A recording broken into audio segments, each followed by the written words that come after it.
Mayo Experience. Mayo Experience. Mayo Experience.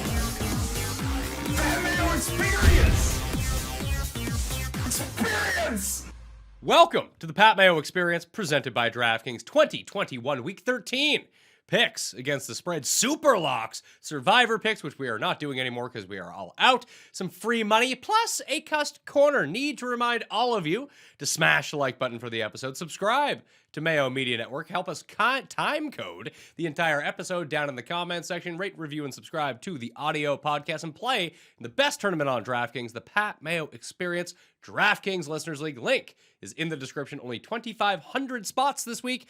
Filling up quickly, $15 to play, 3 max entry, no rake, thus making it the best tournament on DraftKings. What else do I have to plug? I think that's everything. I got some winners. Thank you all for doing the review contest. Pick 3 of you to win $100 by the time this comes out. You, if you have won, will have been contacted at Taverner_Thomas, at Christopher Burr with a K, number 6, and at No Luck Chuck 69.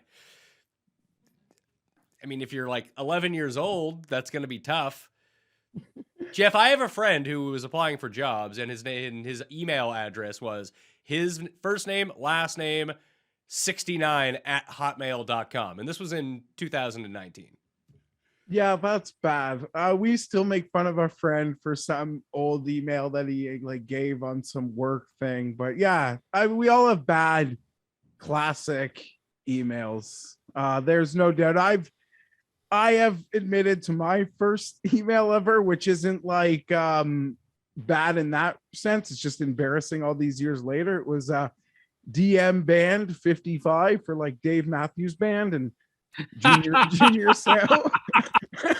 I've said this before at AOL. It was like an AOL Addy, but I think I had a friend, not me, an actual friend that had an all for blazing 69 at hotmail.com, and I actually was using that into the 2000 teens, so that's pretty bad. But yeah, good. You got me giggling. I had a horrible week of football picks, so I like talking about classic email addies. Well, you won the week. You were 8-7, so you didn't have. You were 8-7. There we go. We just had a very bad late slate again. Unless I added it up wrong, but I had you as the victor at 8-7, me at 7-8, the coin at 4-11, and at 5-10. He of 2 lost free money plays last week. Tim Andergust. That's not my name. I mean, I know that because the nature of our show, we're only going to get a chance to talk about the Dave Matthews Band 3 more times this episode. What do you think their best song is, Geoff? They all sound the same. Oh, don't going back at it. No, I don't even have. Honestly, that's such a past life that I can't even remember the last time I listened to music. It's got to be Crash Into Me. That's got to be their best. No, that wouldn't be my favorite. That was commercial success, I guess. For them. Oh, I see. You're one of those guys. Are you like Dave Matthews songs that are the deeper tracks? No. I was into all of it at the time. Did a lot Dave of Matthews seems like the sort of guy like Adele is right now, where she's requesting that Spotify doesn't allow you to shuffle her new album because it needs to be listened to in the order it was designed.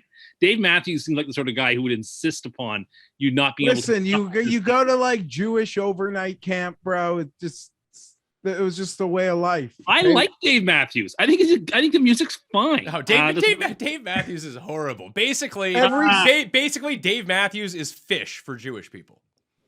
No, Jewish people love fish. Oh, so I never got into that. That's one scene. They're horrible. What? They're horrible. Oh, yeah. I don't get the whole point of the crunchy tunes for 48 minutes until there's any words or anything. That's a scene I never got into at all. Never. I don't know. I have a lot of friends who are into that stuff, though. Not for me. Well, Dave Matthews might be the type of person who tried to pull an Adele, Tim, but I just don't think he has that sort of sway. No, he doesn't have that.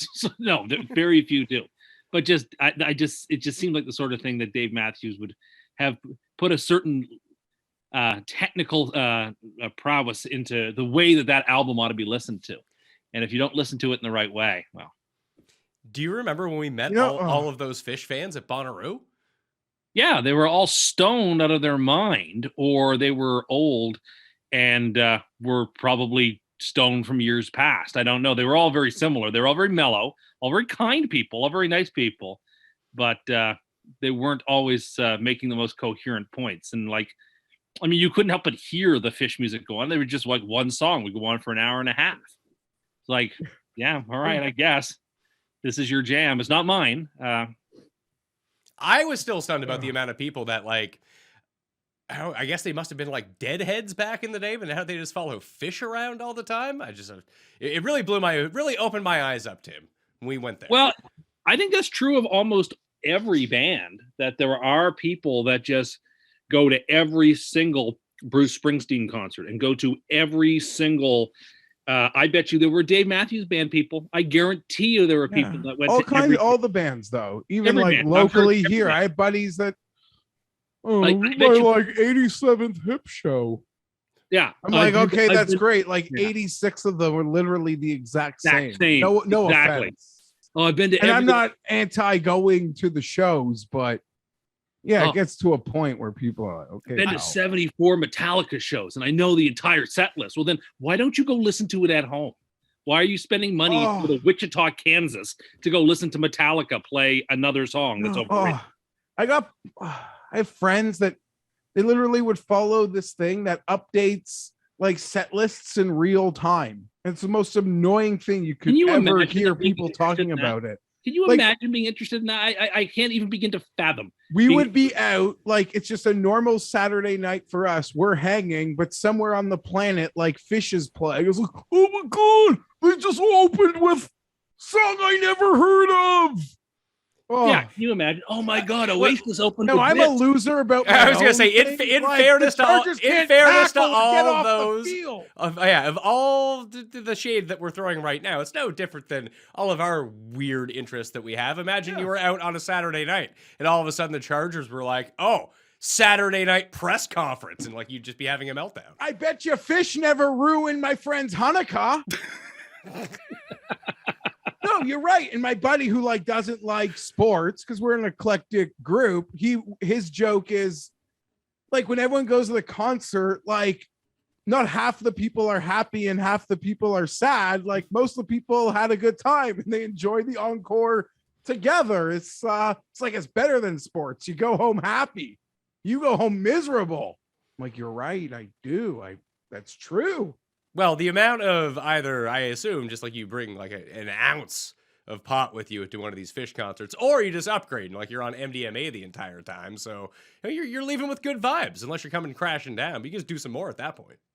Yeah, I think you got to do more than weed for some of these hip shows. Fish shows. I will say it's been in the news that like this recent Fish tour created some sort of like COVID outbreak, and it doesn't surprise me. The people that I know to these things, like they just sit on the floor the whole time In poorly ventilated rooms. I don't really know what went on, but yeah, apparently Listen, there was. man, well, I'm all about the good vibes. Yeah, I don't know. Imagine them, a lot of like the hippy dippy style people, the fringe people that are hanging out at every single Fish concert. Well, I'm sure that we have made like, I don't know, 8%, Enemies. 8% of the audience very, very upset with this intro. Oh well, then thanks for the download. Give it 5 stars on your way out the door. Bye. I acknowledge I'm weird about my own things, and that's fine. I think having interests is healthy. No, Sure, I but disagree. that's No one about should it. have any interests ever. Just leads Things- to heartbreak. People should be interested in the things I am interested in, and only the things I am interested in. That would be ideal. Yeah, that would make things I so don't much think that easier for one. all of us. Yes. All right. Thursday night game, Dallas at New Orleans. Mike McCarthy not coaching. He is out. Amari Cooper not sure whether or not he's going to be back or not. Looks like Taysom Hill is starting for the New Orleans Saints. It's 4 right now on DraftKings Sportsbook. And looking at it in real time since we've started the show, it went from 4 to 4.5 to 4 to 4.5, and now it's back at 4. So it just keeps wavering beyond that number. I'm torn on what to do with this game because it feels like the Cowboys should be playing a lot better. We've seen two of their worst performances of the year within the last month, and the Saints just seem like they're an absolute tailspin at this point. Yet, the spread isn't all that large. The Saints seem to be getting a ton of credit for playing at home here, but with Taysom Hill at quarterback, and it looks like Kamara and Mark Ingram are both going to be back in the backfield. Like they're getting closer to the full strength Saints, which I mean, they were a pretty good team earlier in the year. And if their defense can hold up a little bit, I can just see this being a really slow, methodical game. Like Dallas, essentially since the first month of the season, has decided to run the ball as often as possible. That's going to slow down the game. Now that you have announced that Taysom Hill is going to play quarterback for you, well, that means you're going to be running far more than you're throwing. It's essentially like an advanced Tim Tebow game. So they're going to be running with Hill, Kamara, and Ingram the entire time, which is going to shorten the game. 4 seems like a pretty good number. I don't have a ton of confidence in this, Geoff, but I'm going to take the Saints +4. I think if you wait around throughout the course of the week, you can grab the 4.5, but it might even go to 5.5 by the time Thursday night comes along, especially if Cooper is deemed active. I'm with you here, Pat. I'll take the Saints. They got blown, their doors blown off as home dogs last week. I have more confidence in them at the moment, at least getting 4.5 at home, than I do Dallas, who will be without not just their head coach, but I believe multiple members of their coaching staff. And I think that could be a pretty big deal. And I'm excited for the element of Taysom Hill. And with the money he's making, I don't know. My expectations are that we'll see probably the best version of the Saints that we've seen in probably close to a month. Okay. The coin is taking Dallas, Tim. Are you going to take the Cowboys or the Saints? I'm going to take the Cowboys for a couple of reasons. First, I mean, and the primary reason, I think the line is a little too short. Secondly, McCarthy's fingerprints aren't on this game. That's a bonus for the Cowboys. It's Dan Quinn who's pinch hitting as head coach. Well, Dan Quinn knows the New Orleans Saints very well, has played the New Orleans Saints very well over the years when he was in Atlanta. I like him being in charge of this game. And yeah, the number's too short, and it's not a normal Thursday night game. Both teams have a full week of rest going into this game, so there's no worry about the Cowboys having to travel on a short week or any of that. It's a normal. You treat this game like it's a 1:00 game on Sunday, and I like the Cowboys to cover a number that should be 6. Okay, I mean that's Could get there. Pretty straightforward. Hopefully, this is a more entertaining game than that Monday night game, which was basically unwatchable for 3.5 quarters, or the Sunday night game, which was even worse. Yeah, they were both terrible. Terrible. I rarely do this. I went to bed before the end. Pretty much saw the end of the Sunday night. I went to bed well before the end of the Monday nighter. And I like to say I do that, but in the end, I never do. So, yeah, that game was that bad. I always just wake up early in the morning and watch the end of it before I check the scores, so I can just get a decent night's sleep, and then I'm up early and watch the end of the game. You'd be shocked that I don't actually influence the outcome, so it can still be a surprise to me. That is true. And you already hit your Gerald Everett first touchdown, so you were good to go. Honestly, I guess I went 8-7. Every game I bet last week, I got pretty much killed in. And the only reason I have a pulse in the accounts is because a lot of tight ends scored primetime first touchdowns in week 12. That they did. Giants at Miami to kick off the Sunday slate. The Dolphins are 3-point favorites at home. 41.5 is the over-under. Tim, if you recall, you laid out this scenario about 3-4 weeks ago, I want to say, about the Jets' schedule and what they would have to do to make the playoffs. And you were like, hey, here's how they make the playoffs. And you laid it out. Everyone had a good chuckle at it because it was never going to come true. Somehow, Tua comes back, and the Dolphins are doing exactly what you said that the Jets were going to do. I don't know what you want me to say. Yes, I mean, the Dolphins have, ripped off 4 or 5 straight wins. They have taken advantage of a weak schedule. I give them full credit for that. I don't think Tua has a whole lot to do with it. I think he's been helped a lot by a defense playing well, special teams really playing good. well, receivers playing well, running backs playing well. He's been okay. He hasn't been turning the ball over a lot. Like he hasn't been hurting them, but I don't think he's been helping them either. I think he's just been Third okay. down. I'll throw this out to you right now. Killing it. In the month of November, Tua was number 1 amongst all quarterbacks in completion percentage, 4th in passer rating, 2nd in yards per attempt, and 1st in winning percentage. Okay, great. Like, he's been playing fine. This goes back to what I said a couple of weeks ago, which is that Dolphins fans are losing their minds about how good this team is and their path to the playoffs. And maybe they were right. I mean, there's a reason that every Dolphins fan I seem to encounter is really obsessively happy about this team. Great. Okay. Well, they're going to win this game too. I mean, they're just a better opponent. They're going to beat the Giants comfortably. I'm not going to be putting them in a tease because they're the favorite, but like, if you wanted to put together a money line parlay, you should have the Dolphins in it. The Giants are not going to Miami to win this game. I'm sorry. The Giants played very poorly last week and somehow escaped with a win. The Dolphins are just playing better football right now. The spread is too short. It ought to be Dolphins by 4 or 5. So you're getting value on the Dolphins. Go take it. Jeff, do you see what he's doing here now?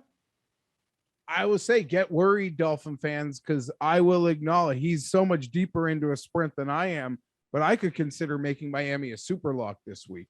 And it's not even about Tua, who I think the schedule and the stats, like those rankings, I don't know that he's playing that well, but what Tim is saying is totally unfair and insane to remove him of any credit with that incredible completion percentage, how third down is working.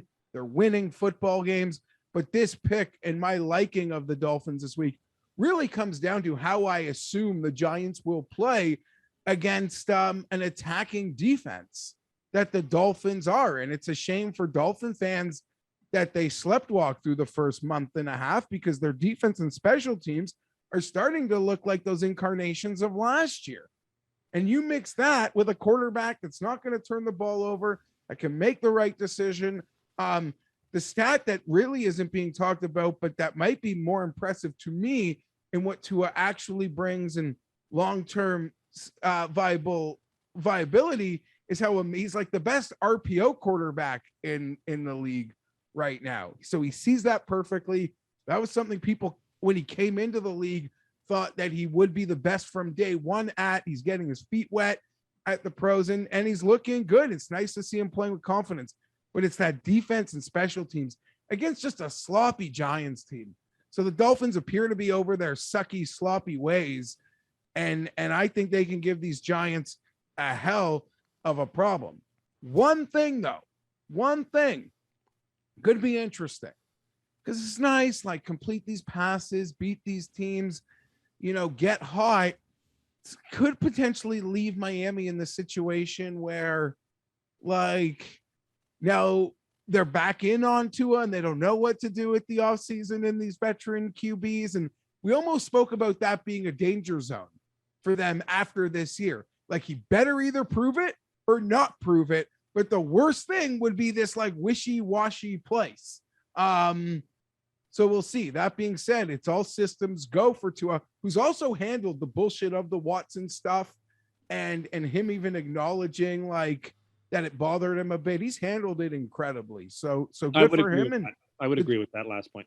The Dolphins could be a super lock for me this week, which maybe is a bad thing, but my overall season record says you shouldn't be worried, fans. Yeah, your super lock record, you went with Carolina last week. And I know. I upgraded them to my gold pick when you filled in on the Friday show for Cam because the Bucks line went from 2.5 to 3.5, but I had the Bucks 2.5 on this show, thank God. So I extended my record to 10-2 for super locks. You're now 8-4. Tim lost again. Not only did Pittsburgh lose as a super lock, they even lost on his teaser to blow that up for Sunday. He's 5-7. For the super locks this year. I'm going to go the other way on this one. I think the Giants can cover, which means I think that they can win this game outright. However, 3 seems like the right number to me with the Giants having a live chance here. The Miami feels a lot like the Eagles did last week, where, the Eagles, let's talk about them and can they run the table? Can they go to the playoffs? Are they a Super Bowl contender? I don't think that Miami has entered into that conversation because the top end of the AFC is just so good right now. But I think they entered the conversation of people looking at their week schedule and being like, they could they could be the 7th team. They could be the wild card team if everything breaks right. I don't think it's going to happen. So I can see them getting derailed somewhere along the way. And I think that the Giants could pose a bit of a problem offensively because I think that they're getting all their guys back. Like Tony's probably going to play. Shepard's going to play. Barkley's back to being healthy. So I think like 1-for-1 that the offense is going to be a little bit better, at least skill-wise, than the Dolphins have. I think the Dolphins will outcoach the Giants. Tua, I'd much rather have than Daniel Jones at this point. And obviously the defense is much better in Miami. But I just think it's going to be a very close game. And in a very close game, I think I want to take the points. So I'll pivot a little bit and go with the Giants here. It's the week before Miami's bye, and I'm just still a fan of Flores, so that doesn't concern me in a game that I guess they have momentum for. I do totally see the parallels, though, in many respects to the Eagle comparison you made. Like, it finally feels like people, like last week, people were like fully on like Jalen Hurts. Like, it's suck it, Houston. You're not getting our first round picks anymore. We got our quarterback. And I'm still a Hurts believer. I don't even say it, but it seems like there's just a lot of, the market might love Miami this week. We're all from Sunday night on. It's been like a nice run of Tua threads and stats, and the carrier pigeons love to throw them my way, and that's nice. They're nice stats. He should be. It's good to see him playing with confidence. Yeah, and Miami's first round pick keeps getting worse because the 49ers keep winning games. So they're going to be picking probably somewhere in like the low teens now in the first round. But I don't know. I just look at the Giants' losses in a lot of the games that they've played. Like, they've really struggled with elite opponents. They got beat by 20 by the Buccaneers. They got beat by, almost 30 points by the Rams. They got more than doubled up by the Cowboys. But the other games that they've played, like, they beat the Eagles, they beat the Raiders, they beat the Panthers, they lost by 3 to the Chiefs. Like, that's 4 of their last 5 games. Like, they're just playing close games right now. Like, they're not good, but they're also not terrible at the same time. They kind of make the other teams play down to their level. So I will grab the +3 with the Giants. Indy at go ahead.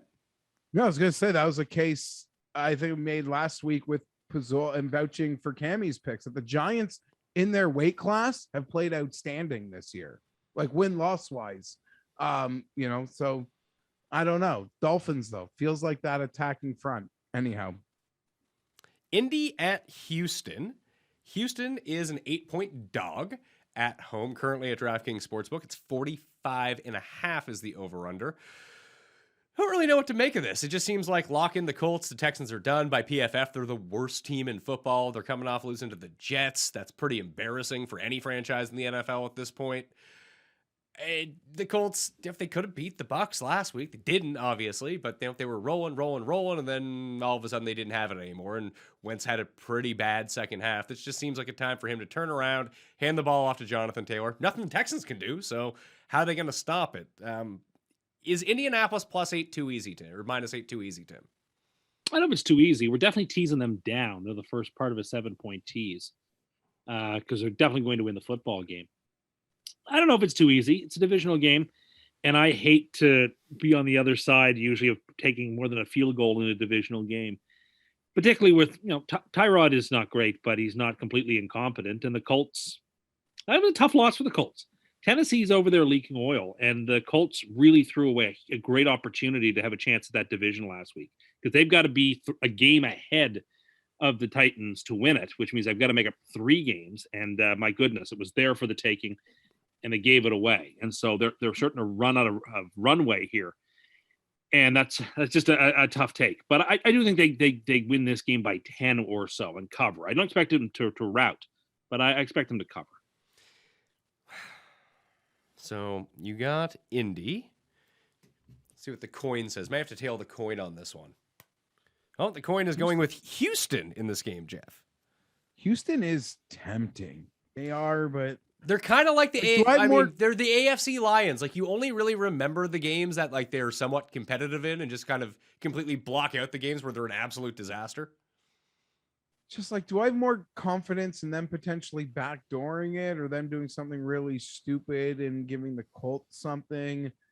Although, the Colts, like the Jaguars gave the Colts a really closer game than it should have been at home a couple weeks ago. I'm gonna take Indy. I like how they'll respond after the loss, in my opinion. I don't see them losing. I guess I'll pick them to find a way to cover, but if there's more than 7 games on at 1 o'clock, this might not make the TVs where I'll be. Well, we're in a weird run here in these early Sunday games where you have 1, 2, 3, 4, 5 home dogs of at least 6.5 points.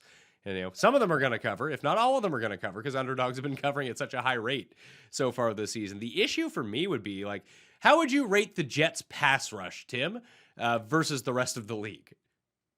Not very high.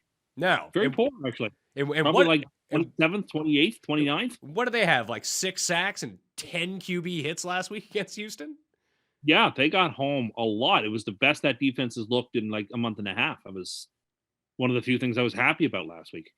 So I think it's not that the Colts have like any sort of spectacular pass rush, but neither do the Jets, and Houston still couldn't block them. So, and I think that the one thing that you're going to look for with Houston, as was causing problems for the Jets very early in that game, is that they can still kind of get home, and the Jets have no offensive line, so it's pretty easy to get hands in the face and try to disrupt passing lanes, whereas the Colts have one of the best O-lines in football. So I'm going to go with Indy here as well and take the -8. Got to find the spot to take one of these home dogs, though. Maybe this is the one. Detroit, +7 at home against Minneapolis, or Minnesota, sorry. The Minnesota Vikings. I don't know why I said Minneapolis. I don't think I've ever done that before. Anyway, Dalvin Cook out at least 2 weeks. We'll get Madison in the backfield. Might encourage them to throw a little bit more. The Lions now 7-4 against the spread, despite not having won a game so far this season. Do we trust the Vikings to cover a number this big, Geoff? They're playing a coach who sometimes makes it seem like he doesn't know the rules. I don't know. It's I want to. I mean, even without Cook, that doesn't bother me. I'm gonna take Minnesota at home. Or sorry, they're on the road, but it's in a dome. The way Kirk Cousins is playing, I'll take Minnesota. Yeah, there's no pass rush on Detroit. They let Dalton feel comfortable. Kirk Cousins, according to Tim, in the stats, like he's playing Rodgers-esque at the moment. So, like in this brief moment in time, he's been a better quarterback than Rodgers, because at this point, I don't know that I wouldn't take Kirk Cousins as straight up with Aaron Rodgers. I don't know. I probably would still take Rodgers, but Cousins has been playing every bit as well with. It is absolutely not true. Just watch Aaron Rodgers pass the ball downfield versus watch Kirk Cousins. Okay, well the number. So you don't believe the numbers? I know. I do. Watch the game. And what numbers are you pointing to anyway? Because Kirk Cousins had an abysmal Sunday. I think he's just talking about touchdown interceptions, I think. He's playing really good football. It's a road dome. Like Geoff said, they're going to win this game. They're tied for a playoff spot. They're better than all of those other teams fighting for that last playoff spot by leaps and bounds. So they're going to get in. And this is the type of game that if you believe, as I do, they're going to make the playoffs, you need to take them to win this game on the road, only having like 7. Great. Tease them down to pick them. They're the second part of the teaser. And I like them to devour this game. They have had such a difficult schedule and haven't made as much out of that difficult schedule as they ought to have. To be fair, they certainly have had their struggles. They have some soft games coming up, and they're just a really good team. Like, I can't wait till they play Green Bay in like week 16 or 17 or whatever in Green Bay, and the whole world thinks the Packers are going to the Super Bowl and they're so great, and the Vikings beat them again because that's what they do. Well, that's fine. The Packers will still win the division. Yeah, it does look like that's going to happen now. It's again because it's just a question of running. We're getting to the business end of the season, and there's just not that many games left. But if those two teams played in the playoffs, I know I would not be picking the Packers. Okay, take the better quarterback with Kirk Cousins. Kirk Cousins is a fine quarterback, but to put him on the level, like he's having a better year. He's not having a better year. Just watch Rodgers. Just watch Aaron Rodgers whenever when he's making the passes. And actually, I blame Alan Lazard for a lot of this. But no one in football, there's no other quarterback in football that when they're throwing a 35-yard strike downfield, hell, when they're throwing a 55-yard strike downfield, the ball is just on the money every single time. It's actually outrageous to watch him. For just throwing from these like low arm angles, floating it perfectly over everyone's head. He's dealt with a lot of drops this year. He has Devontae Adams, that's it. They really could have used Beckham. They really should have shelled out the money for that. I guess MVS has come back and he's been pretty good, but I actually been super impressed with Rodgers, especially since he's come back. Just the pinpoint accuracy that he's making these difficult throws with is just astonishing when you watch it in real time. But he's incredible. Yeah. I like Kirk. I'm not. Rodgers is the best. I think no pass rush. The best will allow the Vikings to play to their ceiling. Screwing up. What's he the best at? What's he the best at? Screwing up playoff games? He's been good at that in his life. What are you doing, man? What's he the best at? I am exhausted with this narrative that people push that Aaron Rodgers, who's a very good quarterback, is like this godlike figure when no, he isn't. And outside of one sort of fluky year, he has struggled in big spots rather than succeed in a big spot. But I'm supposed to pretend. You are the same guy who made the point about Kirk Cousins for the past 4 years that anytime that there wasn't a game at 1:00 p.m. that he just couldn't win because he sucks in big games. I'm not that was your point. Yeah, you're right. So again, it's what you love to do. You love to shift the argument to. I don't. I'm talking about the reigning MVP. Shut up. I'm talking about the reigning MVP who to watch is the far superior quarterback. And will you shut the fuck up for a second? Or are you just trying to talk over me so I can't make a point?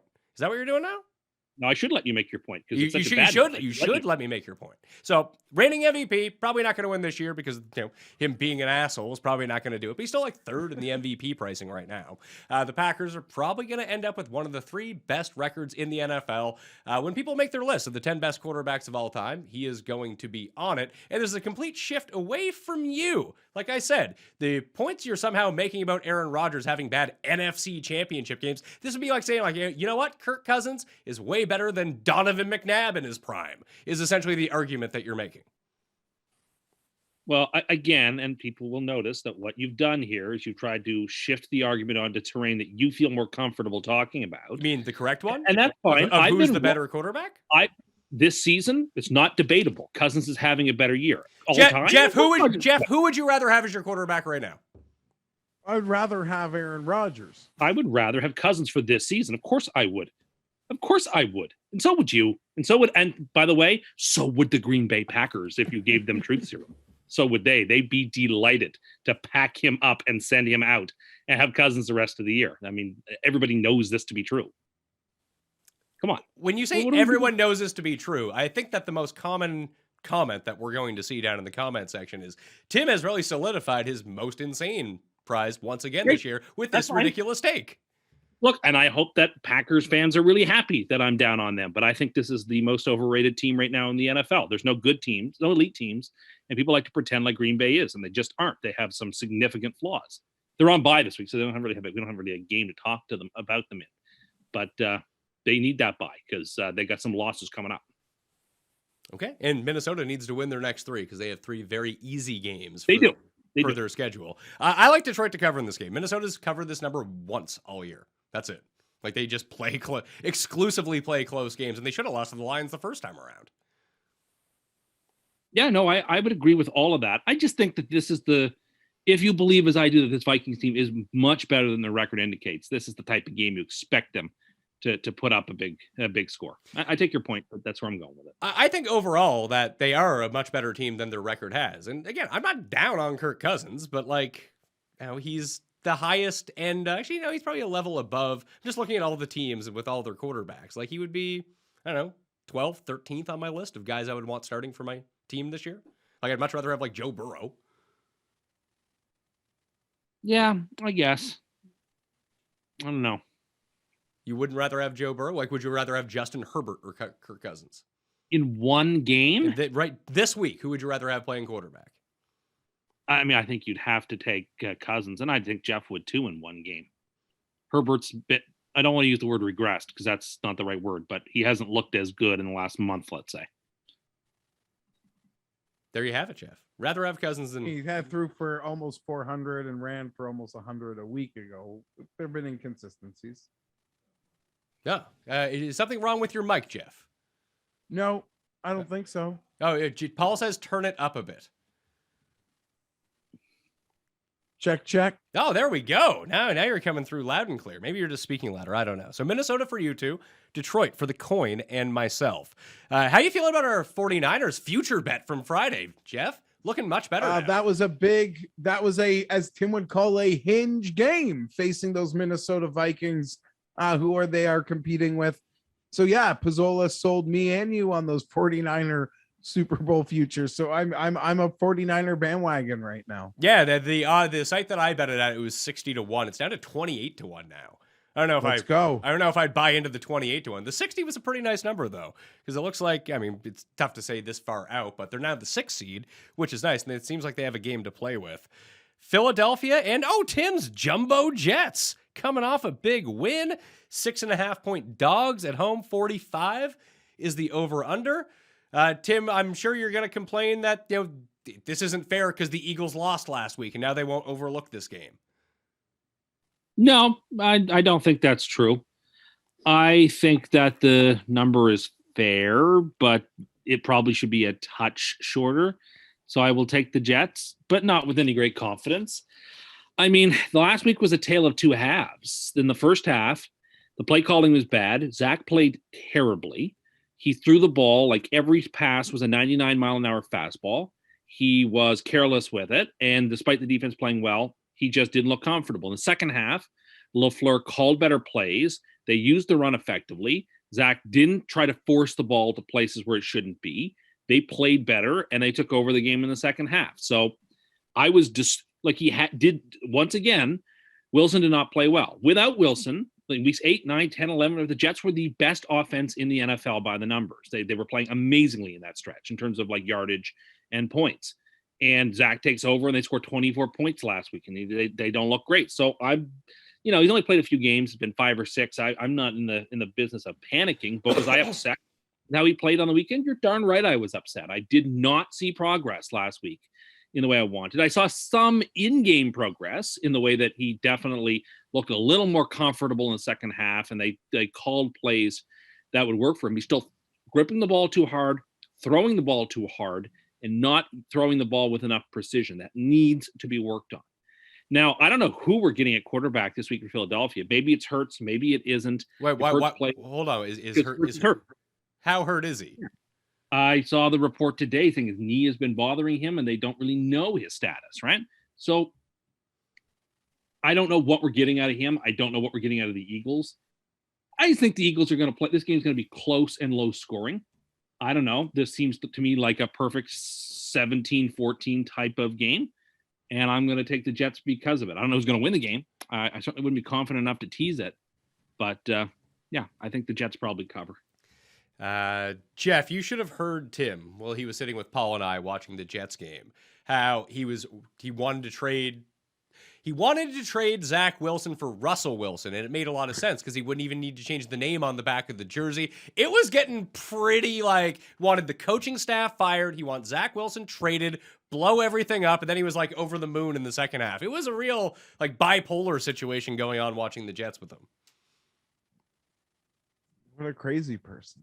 But don't worry, they'll be clinching that. Get rid of Zach Wilson was coming out of his mouth. They'll be clinching their playoff spot in a year in a show. I'm hoping so. Yeah, it's Hurts his ankle that's been bothering him. Okay, so I really like the Jets this week. Pat, you mentioned in the previous game that you ain't laying this sort of number with Minnesota.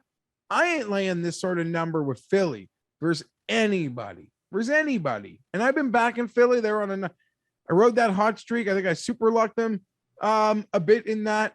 But no, I think this is a game where the Jets can hang around, especially if Hurts isn't 100.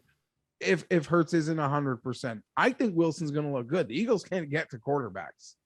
Quarterback's time. If quarterback's good, if a quarterback can make plays, the Eagles will allow you opportunities to do that. Oh, I see. I disagree. Philly's always in the backfield. They don't even blitz. They just rush 4 guys the entire time. And the corners have started to become if Slay can just take out one guy, then all of a sudden, what do the Jets really have to bring to the table? The problem here is that Hurts or not, I guess if not, it's going to be an issue if Minshew is playing.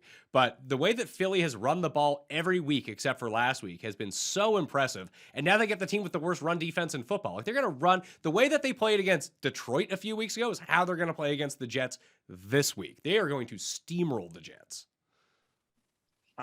I'm with Tim and the Jets. I'm not laying this number with Philly. All right, so it's just I'm the only one on Philly Island here. The two of you in the coin both taking the Jets. Okay, we'll see how this one works out. Well, the coin obviously doesn't watch the games, so he is an excuse. I don't know what I'm doing though. Well, if the coin isn't watching the games, let's see. Heads for Kirk Cousins, tails for Aaron Rodgers. We'll see what the coin says. Heads for Kirk Cousins. So there you go. That's what the coin. Tim in the coin, loving Kirk Cousins right now. I mean, Tim is really, I think, just going off of the highly publicized, like very, very, very impressive Cousins touchdown to interception stats. But I don't know. Isn't that like looking? Well, no, that's not fair. I was going to compare it to like, I don't know. I don't think that encompasses everything you need to know about Rodgers versus Kirk Cousins. I would like we all know Rodgers could throw touchdowns wherever he wants. Yeah, I would like to shit on Cousins for lining up behind the guard, but Willie Beeman did that too, and he turned out fine. So, I don't want to cast too many aspersions on that one. Cardinals at the Bears. Looks like Kyler's going to be back. DeAndre Hopkins should be back. It's now 8 is the number. It had dropped to 7.5, back up to 8. We might get Fields. We might get Dalton. I'm guessing it's going to be Dalton in this game. Not really sure. 44.5 is the over-under. This is the first time we're going to see the Cardinals potentially at full strength and ages. They really did the right thing here by making sure that Kyler is healthy by the time that they bring him back, that Hopkins is healthy, and they went 2-1 without him. So that just turned out to be fantastic news. They're still in the driver's seat in the NFC to clinch that 1 seed. I love Arizona in this game. The Bears cannot block, and they're going to have to deal with Chandler Jones and the rest of that blitz package coming at you. I just think that the only way that the Bears can keep it close is Arizona's run defense is an absolute travesty. So David Montgomery needs to have like 27 carries for 141 yards. They need to be able to control the clock. I just don't trust them to convert on third down if they get in 3rd and long. And if Arizona is finally back to full strength, like everyone who's good on the Bears defense is gone. So the Cardinals should be able to take pretty good advantage of this defense. I'll take Arizona -8 on the road. Love the Cardinals here too. Absolutely adore them. Teasing them down. They're the third part of the teaser. Yeah, I don't see much from Chicago here. The only thing that Chicago, I should look into what the weather forecast is in Chicago, because that's the only thing that would dissuade me off of Arizona at this point. But yeah, just Arizona's coming back pretty much as healthy as they can be for an early December game. The Bears, my goodness, yet again, after playing so terribly 2 weeks ago, then playing the Lions, barely beating them at the gun, just nothing to get excited about with that team. They do have a couple of playmakers in the wide receiver. Maybe they get behind the defense, but I just don't think they can keep up at almost any position. And I like Arizona quite a bit here. All right, so Arizona for Tim, myself, and the coin, Geoff. I got nothing else to add. I like the Cardinals here. You guys kind of said it all for me. I don't trust Chicago even with these points. I think Hopkins, Murray, I think they've been given the time off, so I expect them to play. I expect them to be healthy. I don't even care about the weather. I think it's supposed to be 55 degrees, Tim. Maybe I'm looking at 38 in rain, but whatever. Like, who cares? What if it's just that? It's not going to be snow. So, well, if there's snow, dude, are you worried that they would freeze to death? No, just I don't like playing indoor teams from the West where it's always hot in their first game outdoor. It's just anyway. That would just be a reason maybe not lay the points. That's all. All right. Well, and we finally have a good game on this early site. Is this the game of is this going to be our main screen game this week, Geoff? It so rarely happens that it's Chargers at Bengals. Chargers played in the early slate of games. 3.5 for the Bengals, dropped down to 3, and then wavered back up to 3.5. So this one's going right around a field goal right now. 50.5 is the over-under. Let's take it away here. Can the Chargers, obviously they can win this game, but they kind of need to win some of these games, especially against a team that they're fighting for that wild card spot against. Yeah, this all of a sudden became a game where they don't really have wiggle room, which was so frustrating about last week's loss, where they literally just a total letdown, a pretty shitty effort that was... I'm so frustrated. I haven't been that frustrated about a game all year, I guess, because it was a game I felt they should have won, and they didn't. I feel like this game, there's a bit of a massive overreaction, though. The Chargers got their ass kicked. The Bengals look great. in a division game again, and the spread goes from 1.5 to 3.5. But the Chargers have been inconsistent. They can't tackle. And while I say they've been inconsistent, I could have the concern that, yeah, they're inconsistent, but they might also just be mediocre.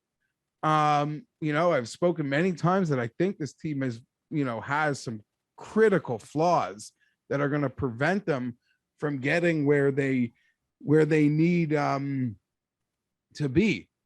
And that game was there for their whole taking. Like the final score, it wasn't nearly that one-sided. The Chargers had the ball like a 7 and an 8 minute drive, and I don't think they scored any points to start the second half. Their defense completely suffocated Denver, as they should, for a middle portion of that game.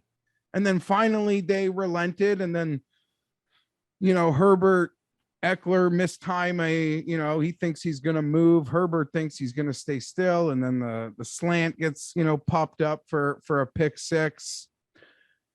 I don't know though. Kenneth Murray played 9 goddamn snaps. Like, we bust. We're just done. Go fuck yourself. Jerry Tillery, get the fuck out of here too. Go back to COVID list, pal. We bring in these no-namers versus Pittsburgh on Sunday night. We're showing some effort up front. You suck. So the roster construction appears to be an issue. The depth appears to be an issue. I don't know. 3.5 though seems like a massive overreaction. And to my understanding, the Bengals don't blitz a lot. And that's how you kill Herbert. You don't want to blitz Herbert, you're in big trouble. So it could be a close game. I really wish I had some wiggle room in my heart. Like 7-4 really could have not had this pressure-packed game, but it's December. The game you wanted. Remember week 1 last year, you were licking your chops at this game. Yeah, that was the Bengals off having first overall pick. They're a much better team today than they were in the summer of 20. Well, so the Chargers, they have players that weren't on that roster in week 1. Yeah, of course. They even have a different quarterback. But yeah, I thought a healthy Derwin, a healthy Bosa, Joe Burrow's first game, that was going to be like Taker and Kamala at Wembley Stadium. But Burrow, something happened. Oh, yeah, Bosa and Derwin might not even played that game. And I called it off. And they still won. They still won on the road that game. That's an irrelevant. Week 1 Chargers Bengals from last year is literally the most irrelevant comp game in the history of time for what there is today. They're so much farther along in where they are as a team and a program. And the Chargers have obviously a brand new coach and a different and the quarterback playing. So you can't take anything from that game. Really, really hate to say it.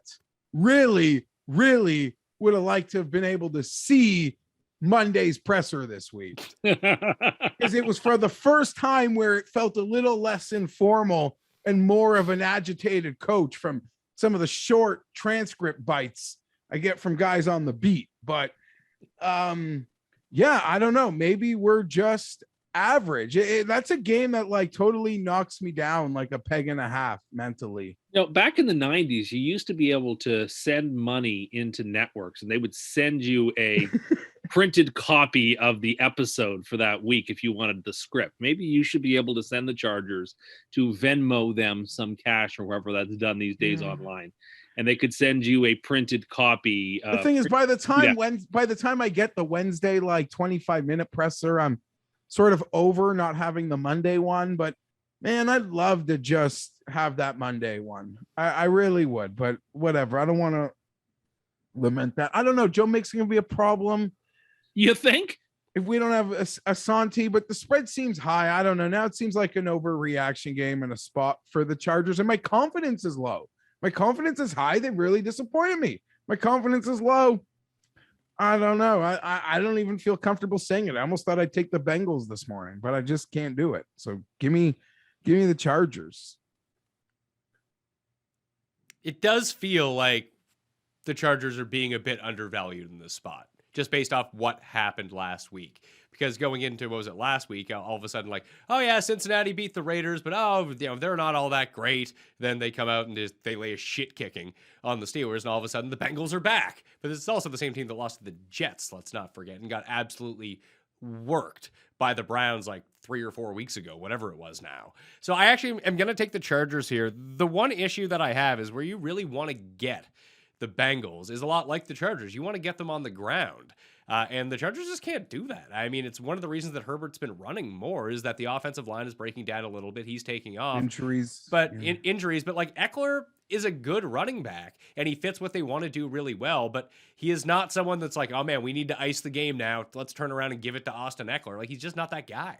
And I don't know if it's him necessarily. It's the play calling, the telegraphing, or just the offensive line isn't all that good. But you need to run downhill on the Bengals and really get a lot of pressure up front. That's what the Browns were able to do so well on them. Just run the ball at will, get in Burrow's face, make him make a bad decision, then play from ahead the entire game. That's been the recipe to beating the Bengals all year long. I just don't know if the Chargers can do that. The half point just seems like too much. The 3 seems like too much. When I was doing my early spreads for this game, I had it Bengals -2. I'm getting a 1.5, so I'll pick the Chargers here. I don't love it though. Before Tim goes, I just want to say something because people are really shitting on the offense. And like, it's all about scoring points, Pat. Like, that's the only place that they struggle. Every single metric, they're like, no, I don't. You're DVOA. They're second in DVOA. They're like the plays per drive, the time per possession. They gotta just find, I don't know. They possess the football. They don't really have a problem with that. So I'm not one of these people that wants to jump on like Lombardi as a play caller or the offense. There's just inconsistencies and some levels of God damn it, this Parham can't go a game without 2 crucial penalties. Parham! Like, you all see this fun guy that makes your catches, but you don't notice when the ref calls fucking 89's number. Well, they have like 5 other tight ends now. I know, and I don't mind it because they can't trust this guy to line up properly, to not hold somebody. Maybe it's just a Chargers catch the ball and run like a gazelle, but there's a problem. Like, we can't trust him. And these it's 14-7. We make this incredible screen pass to Eckler to get a first down, which I believe is a first and goal. And Lindsley's not even a nose hair offensive line downfield. My ass. Like, I'm not here to ticky-tack holding. That's all to the rest beholder. This downfield stuff, it's a factual fact. You just put the mirror to the NFC and you have the Vikings staring back at you. There are drives where they look absolutely unstoppable. And then they go for like a quarter and a half. You know what the fuck that they're doing. The Chargers just, they're like that. You watch, you're like, how do they not score a touchdown every time they have the ball? It's a lot like the Chiefs when the Chiefs are running good. It's like, man, how does anyone stop this? And then all of a sudden, I mean, at least with the Chiefs the past 3 years, very rarely would that just continue throughout the course of the entire game. Eventually, they would just get the ball every time and score. The Chargers rank first and second in number of offensive plays per drive. They're great at 4th and 5th in TD drive percentage and 1st and 4th and first down conversion percentage. They're doing a lot of things that the Chiefs do. We're just not scoring points. So, like, I think Tim giggled when I said I don't really want to blame. Like, Lombardi's okay. Look, I'm not the expert on the Chargers that you are, but I watched them all 2 weeks ago, and I watched a lot of their game last Sunday, and I thought Lombardi's play calling was uninspired, to be kind. Maybe, yeah, we got to get guys going. We got to get guys in a group. In this game, uninspiring. I'll take that criticism. In this game, it comes down to the fact that the Chargers cannot stop the run. They can't fucking tackle. And Mixon should have a massive day. I'm sure he'll be the most owned person in DFS, and that's for good reason, because the Chargers cannot stop him and will not stop him. Can't tackle. No. Well, and that's not going to change. And if you go ahead and try to clam up the box to prevent Mixon, then Chase will absolutely eat your lunch deep. This is I think that the Bengals happen to be just a very bad matchup for the Chargers. I think they match up very well with some teams. They match up very poorly with others. This will be a bad matchup for them. I like the Bengals quite a bit here. Give me the Bengals. I guess I'm confident that you like the Bengals, but I don't really disagree with a lot of what you said. They got receivers that could spread us out and they could attack our CFLers, or they can run the ball and we can't tackle. So yeah, I don't know. We got to score. Like every metric says we should be scoring. We're not scoring. We possess the ball. We convert the ball. We own the ball. We can't score. I think what you need to do is get a consultant. You need to phone Burt Reynolds from 1976. He'll tell you how to score. I guess call me Kevin James and get me my Will Smith. Like I need a whatever. I mean, we can just call you Paul Blart if you want. Sure. I don't care. And there's things I want to say, but I don't want to put them on film. But there are things happening on 3rd and 9 on my defense that I don't give a shit what. I don't want to do it. I'm not doing it. I'm not doing it. You shouldn't. Let's move on. Yeah, I'm not doing it. Save it for 5. What could be I feel like 3rd and long against us, we are showing something on defense that lets you know, like the screen will be open for 15 yards or just run the draw for fucking 14 yards. Like, I don't know, but whatever we're showing on 3rd and 9, it's like teams know what we're showing and they're getting it for fucking free. Well, I think that's how you ruin Hanukkah night 1. Good thing there's 8 of them. I mean, they can ruin it again on day 8 too if you're not careful. But the game will be over at least by sundown. I don't know if they're necessarily tipping their plays on defense, or the offense could just look like you said, as a bunch of CFLers be like, oh, we can run any plays. This is fine. Don't worry. Yeah, you avoid Derwin. You go to the other side. Of Bosa's been amazing too. Like amazing. There's nothing. I don't know. I guess we're playing 2 on 9, and it's. We got a 1st-round pick from last year taking 9 goddamn snaps. We got fucking Jerry Tillery playing more snaps than Justin Jones. I got bigger problems than not having Monday press conferences now. Okay? That's good. You were living a privileged life with the Chargers for a few weeks. I was. And now it's December, and I thought I could go another week or 2 without this feeling. I thought I could avoid this feeling until that Chiefs Thursday nighter. No. I thought this team could avoid a long losing streak. I don't know. Like, I thought the schedule, we would avoid like any 3-game losing streak. Now it kind of feels like something could be in play here. So I don't know. But buckle the fuck up, boys.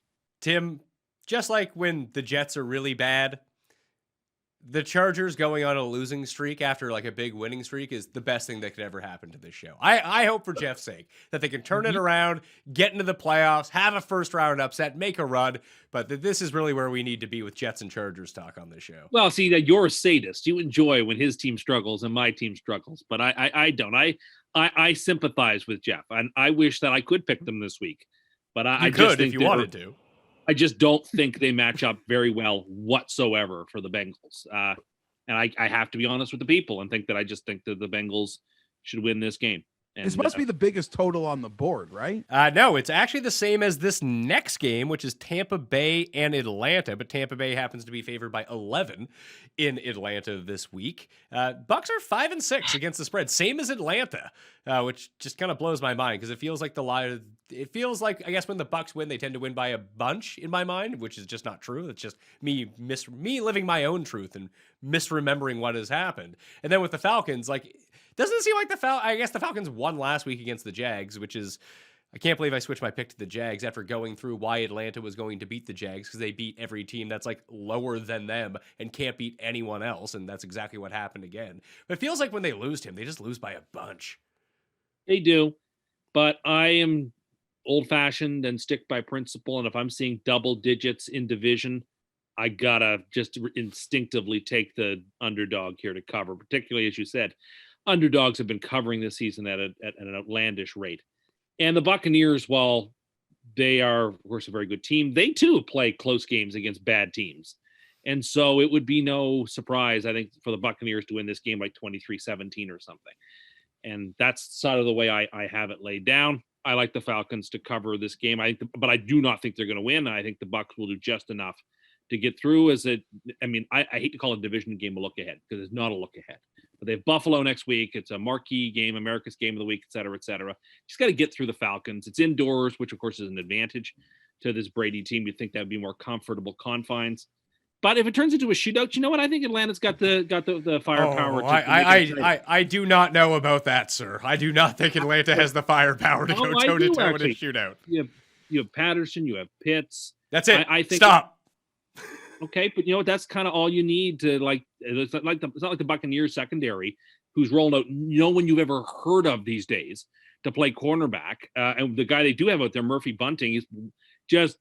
I have not seen a team take advantage of a cornerback the way that Indianapolis did against him over and over in quite a long time. So yeah, if this comes down to a throwing game, the Buccaneers can easily be gotten to in a close one. Either which way, I think it's going to be I think it'll be within 11 points. So I like the Falcons. The coin agrees with you. I do not. Just looking back at some of the Bucs wins this year, like when they play inferior opponents, they tend to beat the shit out of them.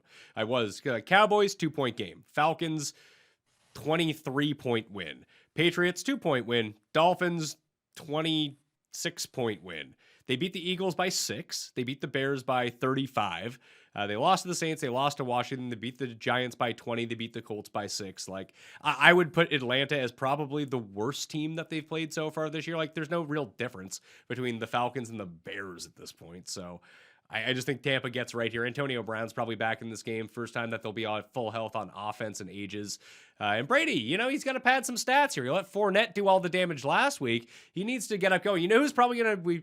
We have our friend, Geoff, in our group chat who has now quit gambling after 4 horrible weeks. Oh, yeah. In a row. Guy who's got the same fellow who's got the $1,000 bet on Brady to break 6,000 yards. So he needs Brady to start throwing for like 600 yards a game here. He's probably not feeling too good about the 6,000-yard bet he made 6 weeks ago. I like Tampa here. I'm not overthinking it. Yeah, I don't know. They put 30 up versus Indy last week. I don't think it takes nearly that much to cover. And he's quit betting in the same way I've quit having DCs. Yes, yeah, he'll be back. Not at all. Yeah, no, he was still playing this weekend, so we'd be good. All right, brings us to the midpoint of the show, which means it's time for a Cust Corner mini. Cust Corner, it's Cust Corner. Cust Corner, it's Cust Corner. He's got the hottest takes with the highest stakes. He should be president of the United States, but it's Cust Corner, it's Cust Corner. Cust Corner. Okay, so I almost feel like there's various topics we could talk about. Okay, we're not. Okay, can I throw this out? We are not talking about parkour with you. We're just not doing it. Well, that wasn't what I was going to bring up. Okay, because I will settle that, because I saw you put that on Twitter, whether parkour is hard or not, and whether or not you could do it. You are the same person who can't walk down the fucking steps at his house because they're too icy. So Paul's put it up. I never talked about me once in the tweet, by the way. I just said, is parkour as hard as it looks, or could the average person pick it up quickly?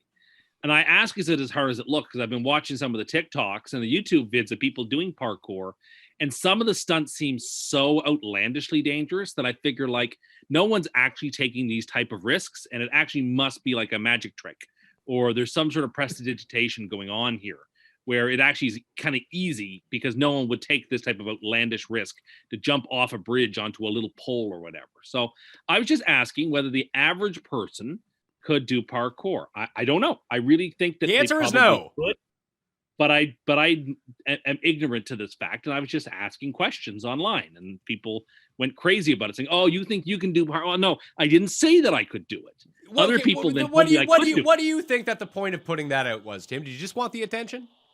No, I was curious as to whether this is as hard as it looks.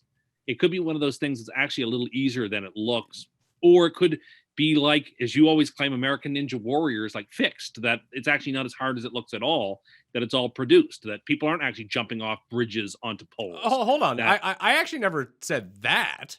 People are doing the American Ninja Warrior stuff. It's fixed. It's like wrestling. People are still doing the wrestling stuff. Well, but they are and they aren't. Like, they're not actually making actual contact with people's heads with stuff. Like, they know how to throw fake punches or whatever. That's not how And you're that's not what happens in wrestling, by the way. Sometimes it does. Anyway, we don't have to talk about parkour. I'm just asking questions of whether I think the average person could do it. I also didn't assume myself to be the average person in terms of that physicality. I was just asking if it's as hard as it looks. And people went wild over that. I wanted to talk about somebody on this show who said something so outrageous that it made my blood boil. And it came up because somebody tweeted, I can't remember, I may have been Levitan, I can't remember who said that the 12-hole match between Brooks and Bryson was great because golf should only be 12 holes anyway. And then somebody on this show who's wearing Tiger Woods' sweater at the moment, for those of you just listening to the audio-only feed, said, I don't agree with you. 14 is the perfect number for golf holes. And it's just such a ludicrous statement. And I assume the reason has to be that Geoff gets tuckered out walking up the 14th fairway and just, I'm close enough to the club, but golf should just really be over here anyway, because, who needs those last 4 holes?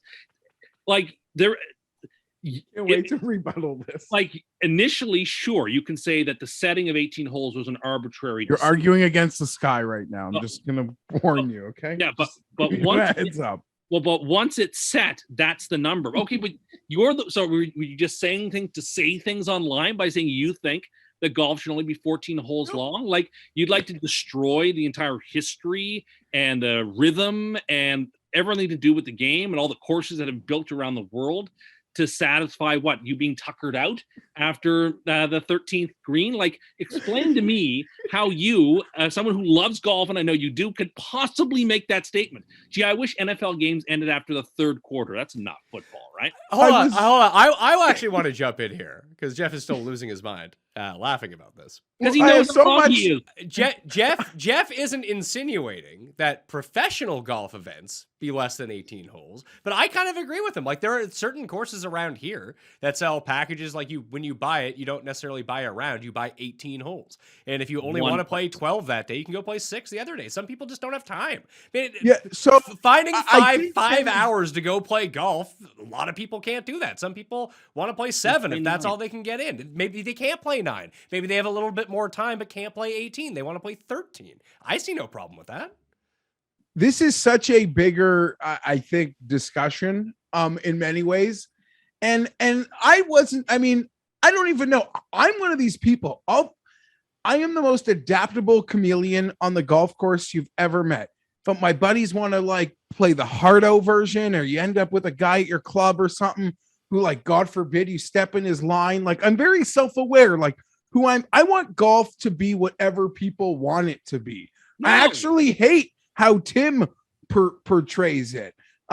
Whatever you're into, I want you to do. I know there's a lot of courses now or newer developments, Tim, that whether it be land purposes, are making like 12 or 14 hole courses and then sort of having a wraparound with just different tee boxes to potentially give some holes that you might play again, a different look. But I don't know. It's a long day. And if you want to play 7, you want to play 9, you want to play 12, you want to play 14. I don't know. I want everyone to choose their own adventure with what makes golf their thing. No, but see, golf doesn't lend itself to that type of free to be you and me lax. No, golf is a structured, rule-based, regimented. I can't stand that. Like, that is what golf is. To like golf is to like that part of it. Otherwise, you don't actually like golf. No, it's all part of it. All part and parcel of golf. You take it all, or you don't take it. No, because like sometimes, like I said, I'll play with like the most insane guys who like everything is by the book and they'll call anything. And then I'll play with my buddies who we're just ripping fatties on like the 7th hole and like greening out by 14. So like, what do you mean? Like, I don't know what you're talking about. It could be whatever I want it to be on that day. There's a big difference between deciding to play stroke and distance or not, and changing how many holes of golf that a round should consist of. These are not differences in degree. These are differences in kind. To say that it's the same as, I don't know. I disagree. It's a long day. Some of these places people aren't, don't have to go a long way. I don't know. If courses wanted to accommodate people who wanted to just have time for 12 or 14. And if new layouts were sort of having those certain holes closer to the clubhouse than in previous designs to make that more of an accommodation, I don't think that's horrible. I don't. I think that's hideous. I don't want to live in that world. If you don't have the time, I get to play 9. Yeah, I want you to play whatever you want. Maybe you can play a little bit more. Turn yourself down now a little bit, Geoff. Now you're really loud. Then those numbers don't count towards your handicap. Who cares? Like, Tim, you don't even keep track of your fucking handicap. What do you care? I kept track of my handicap when I was a member. So 1 year in your life, you've kept track of your handicap. I was a member at a course for like 4 or 5 years, then another course for a couple of years, and then another course for 1 year. So when I'm a member of a course, I do keep track of my handicap. It's just all courses are built in a particular way. Golf course designers think about the 18-hole layout and present you a course in a particular way to think your way through. And I don't like the idea of trying to short circuit that by saying, well, I'm just going to play 13 today. Like, that's sort of given up. Like, if you can't make the full 18, play 9. That's fine. Nothing wrong with playing 9. But like, I'm a very I don't know. Everyone's circumstances are different, but I don't know. Some people you remember at a club, you got an hour, you hop in a cart, you play like 4 holes instead of like going to the range for 40 minutes. Go to the range. Why? Just go play 4 holes. Who cares? It would drive me just crazy. You are, but you are crazy, so that would make sense. I would be so uncomfortable playing just 5 holes and leaving. I've literally gone out, teed off the first hole, and then like 8 and 9 wrapped back to the clubhouse and done that while my parents were eating dinner one time, and I had to take a ride home with them. Like, I don't know. That would just bother me. I'm sorry. I guess. And I'm just saying, want that to be the future of golf. I would like to see people adapt themselves to golf rather than golf feeling it has to adapt itself to.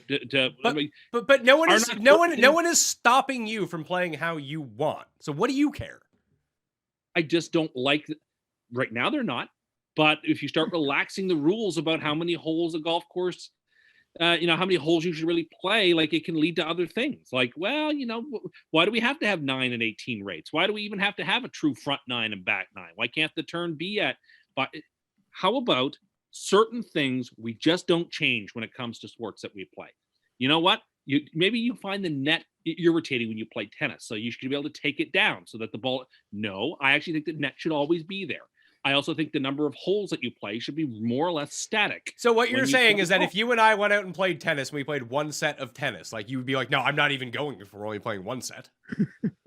I would prefer to play a full match, but playing a full set for recreation is like playing 9, right? At least you're playing the full set. I don't understand. Like, did you ever play baseball? Like, who played 9 innings? Well, you played until like the sun. You had like a time limit, and they said it can't start an inning past quarter to the hour because there's another game that's starting next. Like, what do you mean? So you think that 14-hole golf is great? I don't. No, I think whatever you want it to be. If you can get out, if the courses can accommodate, that's what I want. And I think the future might be more going that way. Now, you are very lucky. Golf is a sport, as you mentioned, that when I do get involved in the traditions, I'm here to uphold them. If I go to a place where it's required, I play by 100% the rules.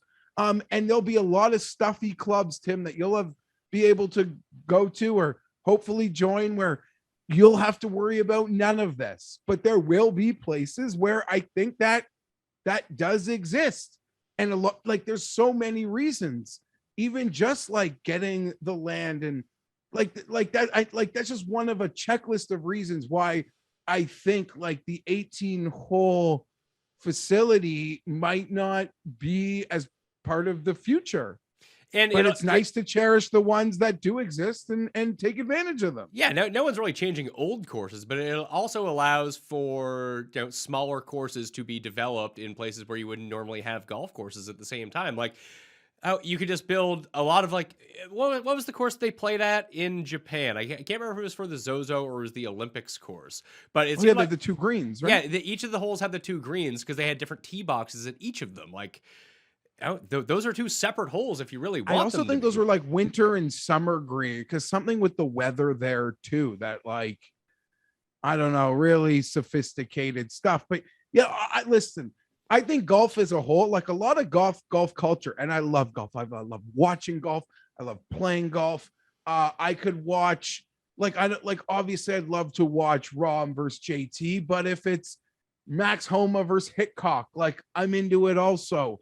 I love watching the best play. I love playing myself, but I think like stuffy amateur golfer is such The worst. like the worst thing about the sport. No one cares what you Okay, fucking but shoot, there's a man. difference between being a stuffy person. No, I who, like, understand screws that, around but with the actual structure. like, I of think that the tour is gonna call them. Yeah. Like, oh yeah, look, tomorrow. I got Like, no time if you're playing a casual game with people. I said calling stroke and distance or all that nonsense. Like, sure, okay, like I'm with you with that. There's obviously room to relax, that sort of stuff. no, and I'm here to play by the rules, and I get like caring what you But for me, score, but when it comes to golf, there are the rules that are the big black border on the outside that you don't cross, and then inside there are rules where it's perfectly agreeable if everyone agrees. you just have to know who play you're around playing with with, the rules. and That's like, right. But you- some like things you you don't get the change. vibe of your group. You Some you things are you you just are don't going do. to hate playing with me this summer because I'm gonna have tons of times where I have like, hey, in between, if I film in the morning and film in the afternoon, it's like, oh, I have like 2 hours and 45 minutes to go play. So I got to drive there and I'll play for as long as I can play for till I got to go again. Exactly. Then I'm gonna go. Like, so many people. That's one of the reasons to have a membership somewhere so you can go do those things. I'm just not capable of that. I would just continue to play or stop at 9. It's just, I don't know. That's it. Maybe it's like some untapped thing where it's just a bugaboo that I have. Yeah, well, you're a fucking insane person, so that actually makes a lot of sense. I'm not. When I saw Geoff out there touting for 14-hole golf, my jaw hit the floor. I don't. 18 holes sounds like a long time for a kid. I don't know. Like, I'm just saying. I don't think it's crazy. Fun. It's what the game is. How the game is supposed to be played. Again, there's room in the joints for a lot of the rules, but there are some things, like I said, that big black border outside the perimeter that you just don't play around. Gatekeeping Tim Andercust doesn't want people to play golf. See, is all I you're am saying. of the belief No. that I want everyone to sort of find their like way, like their own way into it, like in a way they like, and then they'll, if that's what they want, they'll get into the 18-hole grind and whatever. But I don't know, it's such a game that I find for kids can be so demoralizing and hard to get into, that I don't know, anything, whatever, choose your own adventure that makes it like work for you, I'm into. Okay. All right. Yeah, all right. Well, You're really like heated about this. I told you were gonna like yell at a wall because I didn't have your passion, but I think you're wrong. Okay. Well, that's fine. Everybody does all the time. I'm used to that. Hey, football fans, I'm sure we all love an action-packed, high-scoring NFL game, but with the latest no-brainer from DraftKings Sportsbook, an official sports betting partner of the NFL, you'll be a winner once a single point is scored. New customers who bet just $1 on any team to score can win $100 in free bets. It's that simple. If Sportsbook isn't available in your state yet, you can still get in on the NFL action. Everyone can play for huge cash prizes all season long with DraftKings daily fantasy sports contests. DraftKings is giving all new customers a free shot at millions of dollars in total prizes with their first deposit. Download the DraftKings Sportsbook app now. Use promo code DOP. Bet $1 on any team to score and win $100 in free bets. If they score, you score with promo code DOP this week at DraftKings Sportsbook, an official sports betting partner of the NFL. Must be 21 or older. New Jersey, Indiana, and Pennsylvania only. New customers only. Minimum $5 deposit and $1 wager required. One per customer. Restrictions apply. See DraftKings.com/sportsbook for details. Gambling problem? Call 1-800-GAMBLER. All right, well, let's get to the late set of games. Washington at Vegas. Vegas now down to a 2.5-point favorite after Monday Night Football. They were 3.5. It's now 2.5 after Washington beat Seattle. 49.5 is the over-under in this game. Are the Raiders good? They No. good like every third week? Like I'm I have such a tough time wrapping my mind around. They really bailed me out on Thanksgiving. That was a nice hit to get them. They ruined the Pilgrim Parlay. They certainly did. That was Ruined. a fun one to watch. You cursed them pretty good, and Raider Nation was quite pleased with Well, I your- stand by what I said. That was they pulled a rabbit out of the hat. I suspect they'll go right back to being the dead fish that they are this week. The funny thing is, I don't like this Washington team either. I think this Washington team is why last night their kicker couldn't just drop kick a punt from 20 yards away. Makes no sense. Or 3 yards away makes no sense to me why they were going for it from 3 yards away to not go up to. Anyway, I just don't like this Washington. Is a drop kick even a rule anymore? Didn't they get rid of that? I'm pretty sure the drop kick is still a rule. I mean, if it isn't, then fair enough. That explains it. But I didn't think they had removed the drop kick from the rules. I mean, I don't like either of these teams, but I think I just don't trust the Raiders at home right now. It's been a while since they've won a game at home. I don't trust them there. I'll take Washington, and I don't like it, and I don't like either of these two teams. We kind of spelled Super Bowl out rematch. Super Bowl rematch of The Marcus Allen game where he ran for that long touchdown. Super Bowl 17, Super Bowl 18, something like that. Okay, fun facts. We spelled out the case for Washington to potentially win that division last week, Geoff. I don't think it's going to happen. They're currently the 7 seed in the NFC with a losing record, which is just mind-boggling at this point. But yeah, why do they have it and not Minnesota? Because there's a ton of teams tied at 5 and 6, and head-to-head does not count unless everybody's played everybody head-to-head. Then conference record is the first tiebreaker.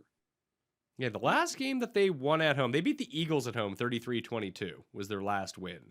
They had lost to the Chiefs and Bengals in between that, and those are just better teams than they are. So that would make a lot of sense. I don't know what to make of the Washington team, to tell you the truth. Looks like we're having no Darren Waller in this game. It's going to be the Island of Foster Moreau starting at tight end for the Las Vegas Raiders. I don't know, Geoff, do you have a specific lean here? Because I can't figure this one out. Yeah, it's a real hard one. I don't love it. Raiders are part of a wild west where everyone kind of controls their own destiny, which is pretty wild. I don't know. Were people impressed with Washington last night, or most of the talk is really like Seattle is effed and the future is up in the air? So I don't know that there's like this love affair with Washington from the public after last night. Can they take advantage? Like, give me Washington football team. Give me Washington football team. The football team from Maryland, I think, the District of Columbia, but a lot of Virginia. Sorry. Yeah. What? I don't know. Everyone in Virginia and like around Maryland, they're all like DC fans, right? Yeah, the Potomac area, yes, they would all be DC fans. But So I'll take the team from the Potomac that goes by Washington football team. Yeah, I mean, they play in Landover, Maryland, not Virginia, but yes. But I just know like Kenny's lives in Virginia. He loves the Redskins. They and would goes be to the the most, game. It's like a quick trip, too. They would be the most popular team in Virginia. There's no doubt. Yeah, I mixed that up, but I was just trying to recover from almost saying the slur. So we'll move on. I'm glad you impressed me that you were able to catch yourself better than they did on the Monday Night Football broadcast. I'm going to take Vegas. They're getting a bit disrespected here, playing in a far more difficult division. I mean, the Raiders just beat the best team in Washington's division. Although Washington riding high, winning 3 straight games against 3 pretty good teams. It's tough, but they're not getting the full 3 here. I think they can win by a field goal. I'll take the Raiders -2.5. Jacksonville and the Rams. The Rams are only favored by 12.5 at home against Jacksonville, and they have not been playing well, obviously. They need a get-right game, and this feels like it couldn't be coming at a better time. Although, are people going to be hesitant to pull the trigger on the Rams with just how much they've struggled recently, Tim? Definitely. People are going to struggle pulling the trigger on the Rams. And look, you said this is about talking about a get-right. This better be a get-right game. Yeah. If the Rams don't win this by 2 touchdowns or more, I would be more worried about that than I have been with some of their losses. I picked the Rams to win or to go to the Super Bowl, and I'm not changing my pick, but I have been quite upset with what I've seen from them the last couple of weeks. They better take care of Jacksonville this week at home, and so I'm going to lay the 12.5. but very, very trepidatiously. I'm not. The Rams have a penchant for not taking care of teams the way they ought to in spots like this, and so I'm worried. I'm worried too. It just the Jags have shown nothing recently. Like, especially on the offensive side of the ball. They're like a dead fish out there. And the Rams still have the league's best defense. It's a bit different when, the 49ers are running all over you, or Derrick Henry is... Actually, that wasn't even the Derrick Henry game. The Titans just moved the ball at will against them. But, the Packers were able to move the ball pretty well. I just don't know if T-Law and James Robinson got it in them with the schemes that they're cooking up here, especially being... Now, they're down Chark. Dan Arnold's no longer around. They're just banged up on the offensive side of the ball, so... feels like like you said, it better be a get-right game for the Rams. So I will take the Rams. Trevor Lawrence has thrown one touchdown, as someone tweeted at the month of November, and no one has talked about it. It's because no one talks about the Jags. I mentioned to you or somebody on Thursday, I think we were watching the games, it was like, Trevor Lawrence has gotten the world's biggest break by being in Jacksonville, biggest pass by playing very poorly this year. And he's never on the top segment of PTI. No one ever talks about him anywhere. He's the number one pick overall. People like Geoff said he was going to be John Elway reincarnate. How could you ever not want I was just believing the people. Okay, Tim. And I'm not Maybe he will be, but my goodness, he has just looked blah for the first 12 weeks of the year. And despite the greatest hype machine ever I've seen for a rookie QB coming out and hasn't produced, no one has said a word about it. It's very strange. Geoff, on Sunday, we were talking about Trevor Lawrence, and actually we were talking about Trevor Lawrence versus Zach Wilson in terms of picks this season, and Tim was bragging that at one point Zach Wilson had fewer picks than Trevor Lawrence until Zach Wilson threw a pick, and then they were tied again. But not discounting, not accounting for the fact that Zach Wilson didn't play in 5 games. I get it. If you are Tim, you can't sit here and take any Zach Wilson shrapnel when people are completely giving Trevor Lawrence a free pass for his struggles this year. It's been weird of that whole rookie thing. And the first 3 QBs have been taken, and people aren't saying a word about Lawrence, and people are giving passes to Trey Lance. It's only Wilson. No one's actually getting a pass. I think the vibe is you all look like shit, and Mac Jones is amazing. So they're just lumping you all together. I'd like to read one critical word about Lawrence. I'd like to read one critical word about him. No one said a thing. Not a single man. I don't know. Maybe this guy isn't going to walk on water. I don't know. It seems like as long as Urban Meyer's there, we're going to give him a free pass. As a football, I'm not even talking about us, but I just mean the football. If he's playing exactly the same way, and it was the New York Jets, it would be the number one story. I agree. That's not fair. That would 100% be true. I can't take that away from you at all. I also want to say that I think Urban Meyer is this layer of criticism. When we attack Jacksonville, we're still just attacking Urban Meyer. And we haven't made our way to attacking him and are kind of giving him a free pass. You're not wrong. Well, Urban Meyer heard that Tim wanted him to be Notre Dame's next head coach, so he had to immediately get out ahead of that and say, nope, staying in Jacksonville, not working for me. I also didn't say I wanted him. I speculated that maybe he'd be a choice. But the more I thought about it, it's probably not the best fit there. Who do you think it's going to be? There's been a lot of talk that the fellow we have on our staff could be elevated. I don't know. Morgan Freeman?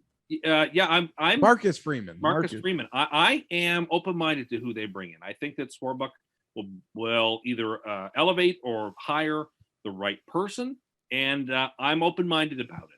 And you have to be open-minded because it's a stepping stone program. Yeah, okay. Yeah, sure. Yeah, I mean, you've got somebody who's leaving a program who's been, in some ways, more successful over the last 12 years than the program you're going to because they offered you $100 million. Go have fun in Louisiana State. Have fun.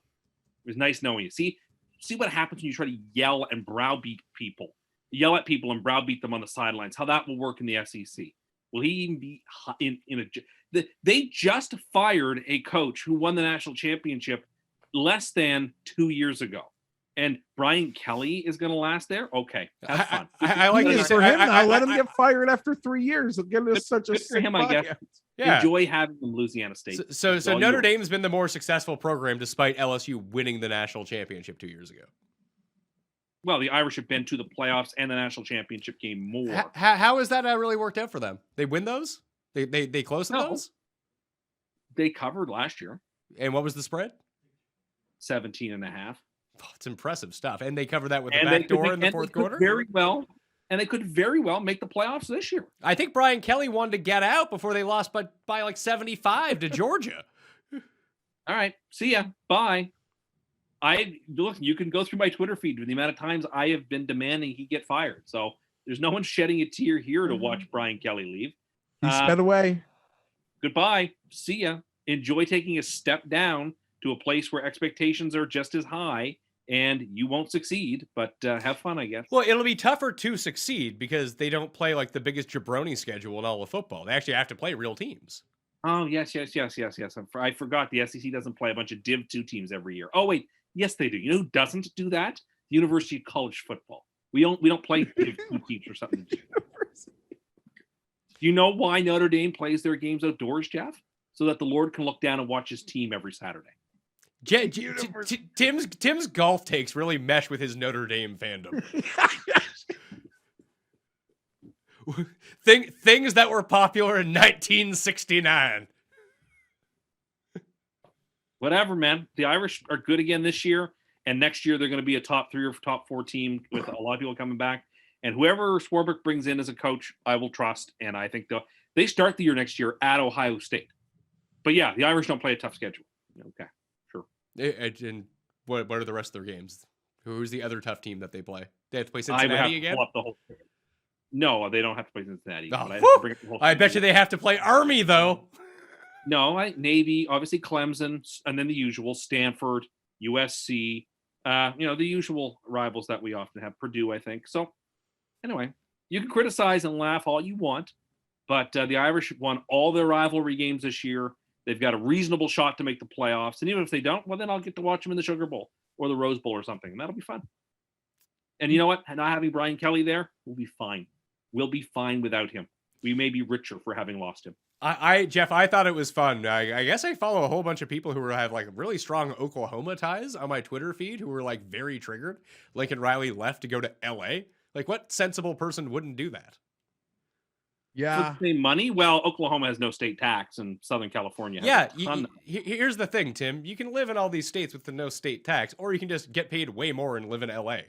Seems like a no-brainer. Okay, so he has state tax. The program bought him a plane, bought him a $6 million home, and they're giving him more than 500,000 over asking because they're buying his house in Oklahoma. So look, I understand. They Look, make Oklahoma, it all up anyway. And as you guys know, I not a hardcore college football fan, but my Sam Darnold ties run deep to Trojan land, to Southern California, Junior Seau.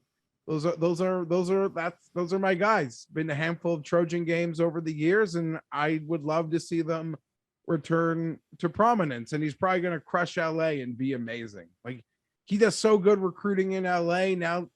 He's going to return the Trojans. So that's can't exciting. wait till the first time he steps in a Notre Dame stadium and sees what a real college football stadium is like.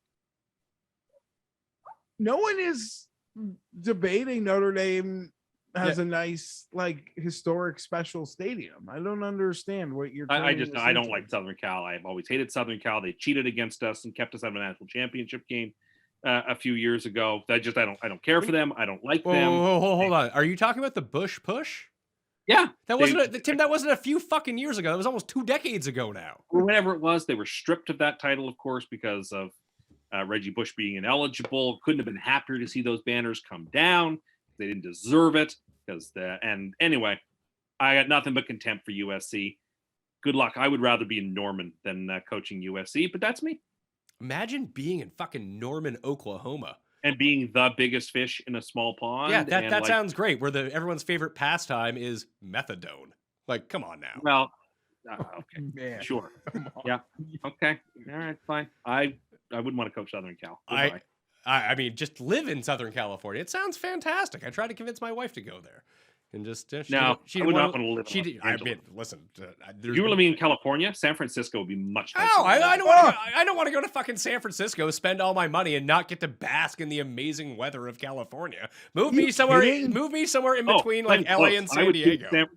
I would choose San Francisco over Los Angeles 10 times out of 10. You guys, you're all 0 for 2 here, boys. Well, I'm just picking between the two. I'm sure San Diego is a nicer state. But San Francisco to me just seems quite stunning. And the one time I visited, I really liked it. So, On the news channel my dad watches, San Francisco's a cesspool. well, all major cities have their problems. I don't doubt that. But San Francisco's got, of course, great restaurants, near vineyards. The weather is more suitable to the type of weather I like. I think it's the superior California city. Yeah, let's move to like Newport Beach. That's where you want to be. Okay. Gotta get those Santa Ana breezes. I like the marine layer. Yep. Had you ever heard of the Marine Layer before that PGA Championship? No, it was just it'd been called fog. I knew about June Gloom, but I'd never heard it called the marine layer. Yeah, it was too far away for my wife to be away from her family. So that was just the plan It is that we pretty had. far. It was whatever. Listen, when I go visit my uncle like once a year in Huntington Beach, it's fine. It takes me like 5 hours to get there. It's not that big of a deal. Love Hey. it there. Yeah, that's me. I highly enjoy it as well. Are you taking the Rams or the Jags?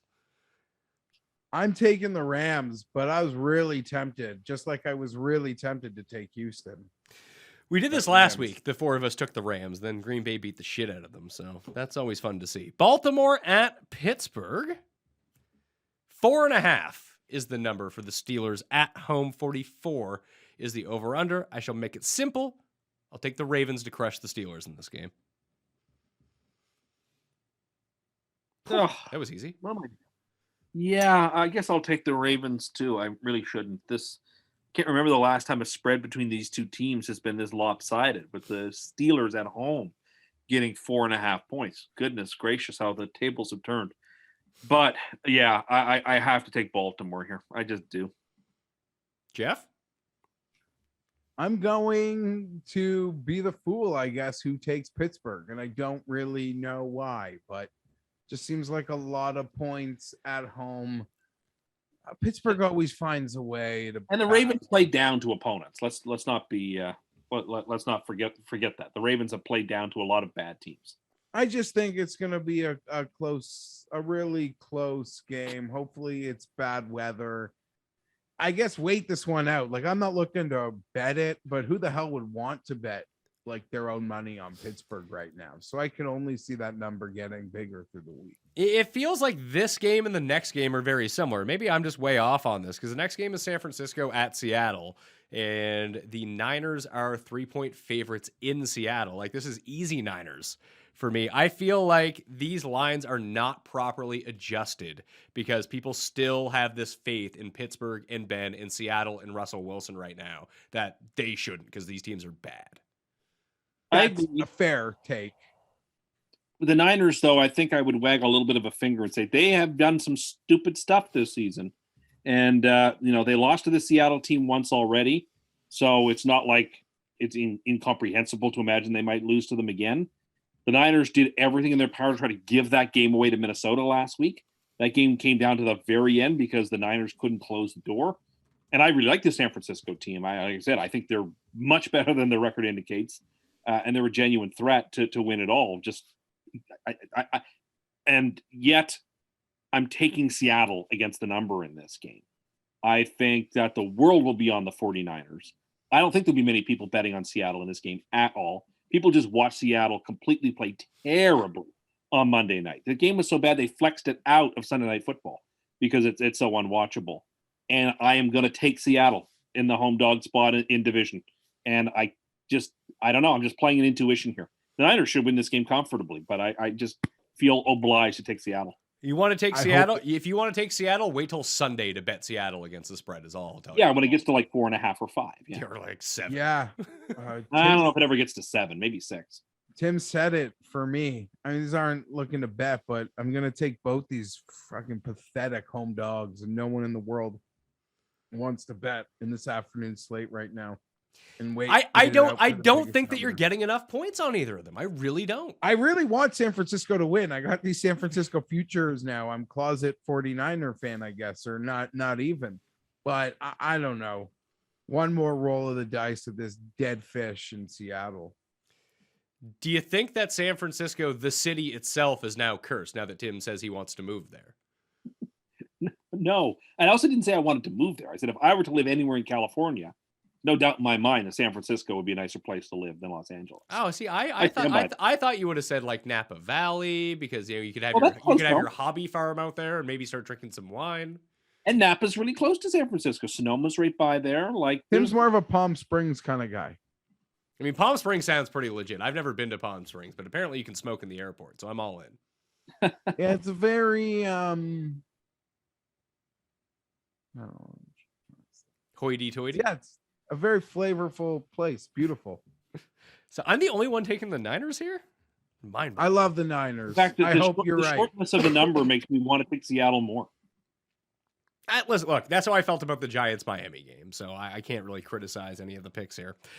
Denver and Kansas City is the Sunday night affair. Kansas City's favored by 10. 47 is the over-under. I was kind of surprised that with the Broncos beating the Chargers and Dallas two of the past 3 games, that the spread would still be double digits, that now everyone's just magically back on the Chiefs.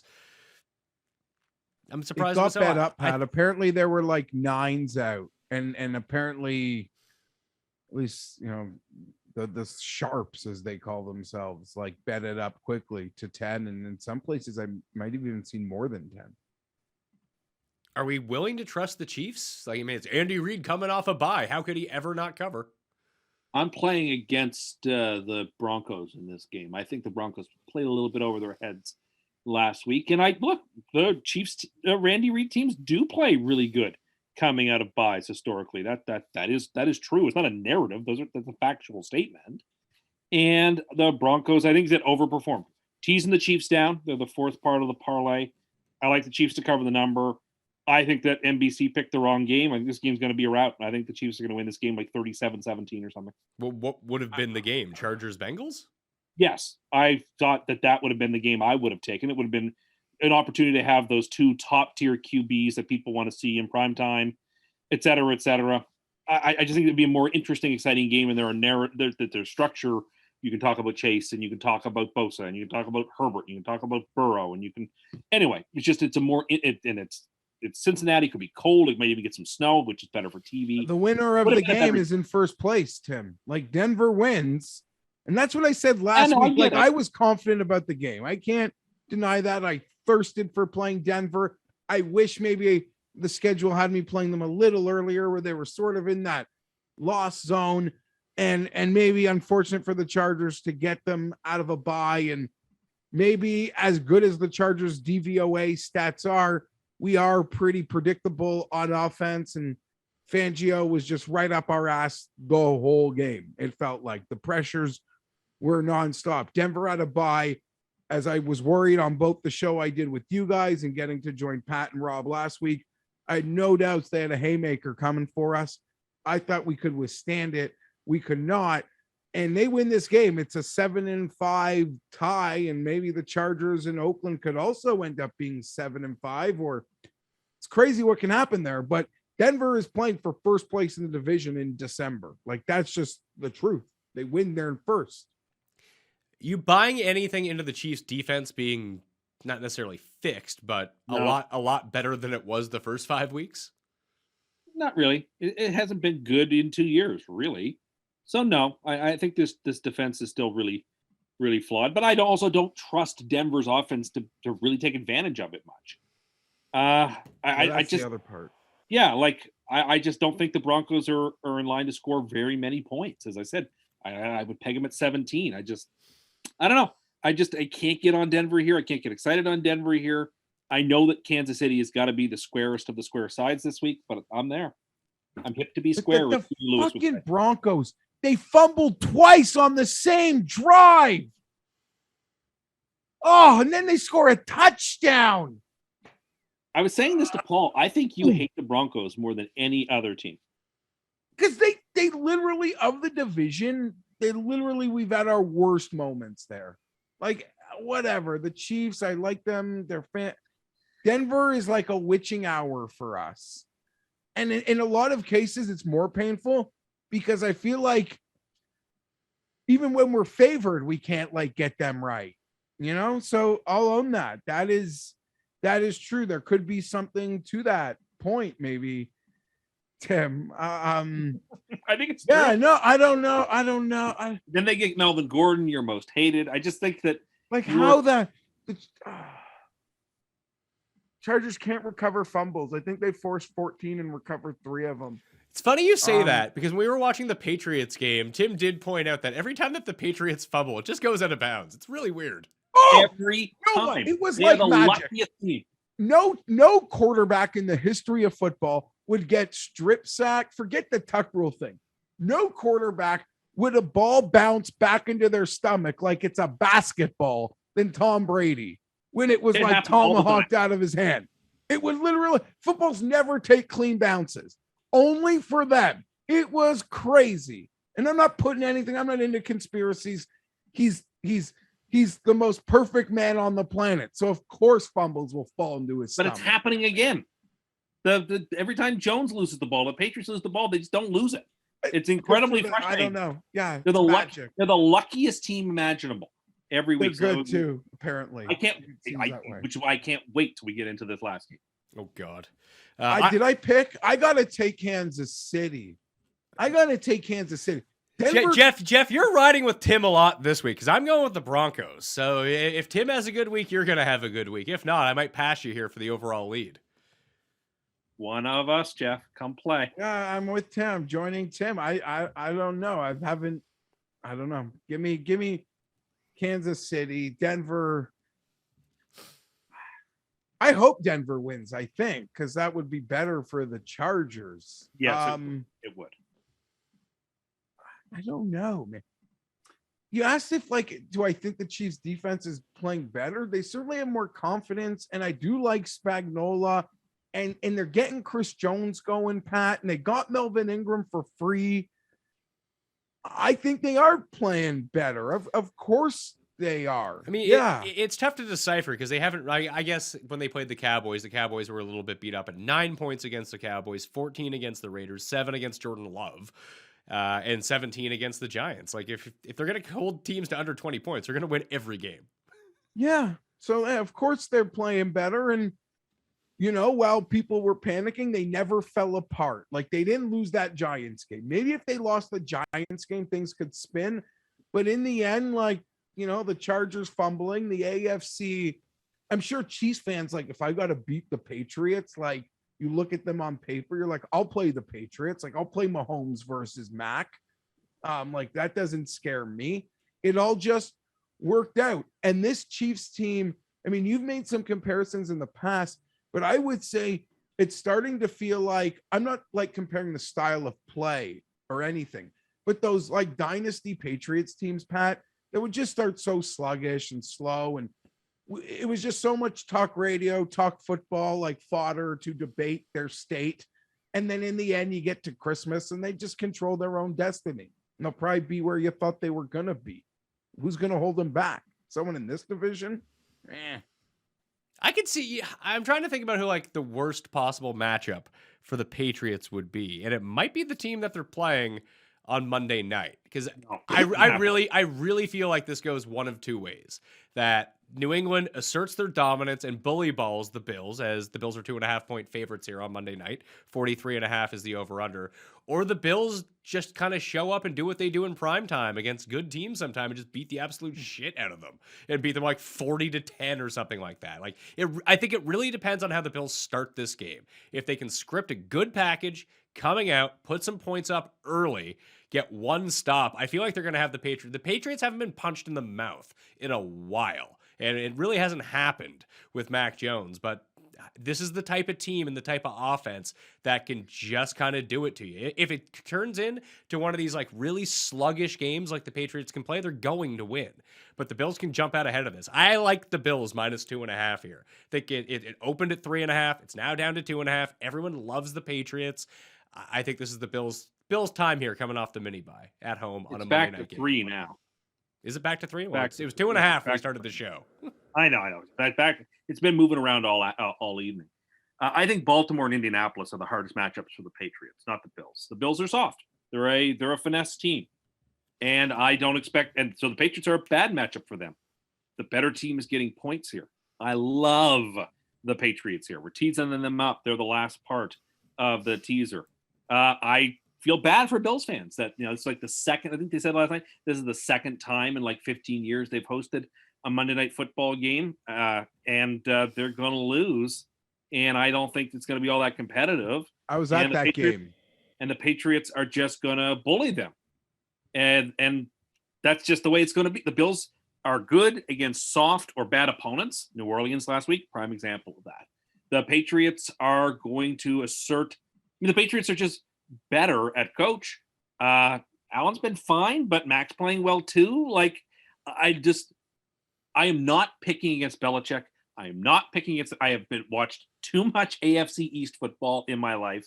I'm just pre-programmed to know that the Patriots do not lose these sorts of pivotal games, particularly when they've got a pretty decent team as they do this year.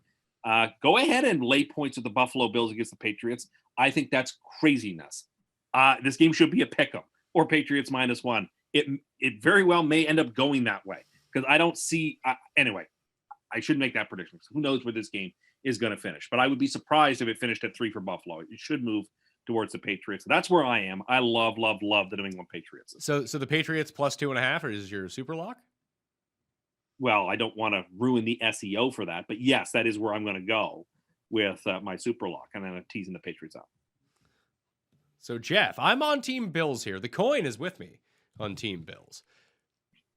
I think it means more to them right now because the Patriots can still hold serve at home in a few weeks' time. Bills need this game big time. And maybe the pressure ends up getting to them and they collapse because of the Buffalo Bills. But this, as Tim would say, this is a real hinge game for the Bills here. They can right a lot of some of the wrongs that they've done earlier this season, lost some of these like bully ball games that have happened. I wouldn't consider the Saints a soft team. I would just consider the Saints an undermanned team on Thanksgiving. Well, a bad team. I said soft or bad. But they're not. But they're this incarnation of the Saints is definitely not a soft team. All they do is run the ball and play great defense. That's their entire game. They're very much like the Patriots. Except they didn't have Kamara and they were playing. No, they were just they were completely undermanned. So they were in the bad category. When those are your running back and quarterback, you're a bad team, not a soft team. But the Bills are good against soft teams and against bad teams, except for Jacksonville. But maybe Jacksonville's tough. I don't know. It's just a bad spot. The Bills are the Patriots are a really bad matchup for Buffalo. I think there's going to be a lot of fans walking home with long faces and jumping through tables. I'm not going against the Mafia here. Like, everything is about this game. Bill Belichick is just simple and methodical, and it's just always about tomorrow. I am silly enough to just, like, this is just so much bigger to Buffalo and their identity. While it, like, is equal importance in the AFC structure, there's so much more at stake. What have the Patriots been doing for 20 years? There is so much more at stake out of teams. In this game. Oh, they've been doing it all. And again, there hasn't been a game in the last 2 months where they haven't made an insanely important interception. And I think they picked Tannehill off in the end zone last week when in the first. I'm already to the point in my life where I'm coming to terms with the fact that they're probably going to win the Super Bowl. Oh, already coming. I think I will go. Me and Pizzola are going to a movie if it's Patriots. As much as, and I hate the Patriots every bit as much as you two hate the Patriots. I guarantee you I hate them just as much, if not more. Oh, you hate them way more. I don't think that's, no one's here debating that. I despise them, and believe me, I am already at this point 2 months out from the Super Bowl, preparing myself mentally for the fact that they're going to win a 7th championship with Belichick. It just seems like everything is breaking their way. And really, the Buffalo Bills are going to be the one who puts the stick in the spokes of that wheel? I don't think so. Whoa. It's December 5th, and they're like 8-4. Losing the game on Monday in Orchard Park isn't putting a spoke in the wheel. Well, isn't tripping them up. It's just a loss. And they've won so many games in a row. And you mentioned, see, I actually think it's a bad spot game for the Patriots. Like the Bills with a little extra time, it being at home on Monday night. I don't know. Like, I'm a sucker for it. I'm a sucker for it. I wish I could go. Like, if things were just simple and normal, I'd like to think I'd be going, because it just seems like what a night it's gonna be. Okay. Don't say I didn't warn you. Oh, whatever. I mean, in the end, it's a TV game, and I'll bet it. If it was at Sunday at 1:00, I don't know how much I'd bet it, but I think that I don't know. It's a perfect spot. For all like the flaws in the primetime schedule, this is a beauty. This is a beauty. This is great. And there's no way I get like the football fan in like our little bubble, forgetting me being a Charger fan, would like the Bengal versus Charger thing. I don't think you get how like evergreen, the fact that there's playoff implications with Denver. I don't think you get how like evergreen a game that is for the league. Like Kansas City, or you Denver, put the league, or you just get to put the league's biggest star in the Sunday night football game. Yeah. Forgetting that's a whole other layer that Mahomes is like clearly proven. Yeah, I get there's like niche hardcore fan. I'll just put it this way. With like draft, that's obsessed with draft classes and that thing, and that'd have been fun. I would have loved it. I think it would have been colder at night in Cincinnati, so maybe not respect, but Denver Cincinnati. I mean, Denver versus Kansas City. That's like evergreen NFL Sunday night football. Anyway, I'll put it this way. Monday, December 6th in 2010, the Monday Night Football game was the Patriots and the Jets. And both those teams came in super high flying. People loved the Jets in that game. The Jets were 8-1, 9-2 going into that game. As for the Patriots, the whole world loved the Jets there. They're finally going to dethrone the Patriots. And I allowed myself to believe and get excited. And the Patriots won the game 45-3. Now, the Jets end up beating them in the playoffs, but 45-3. I don't pick against the Patriots in this spot. No AFC East fan does.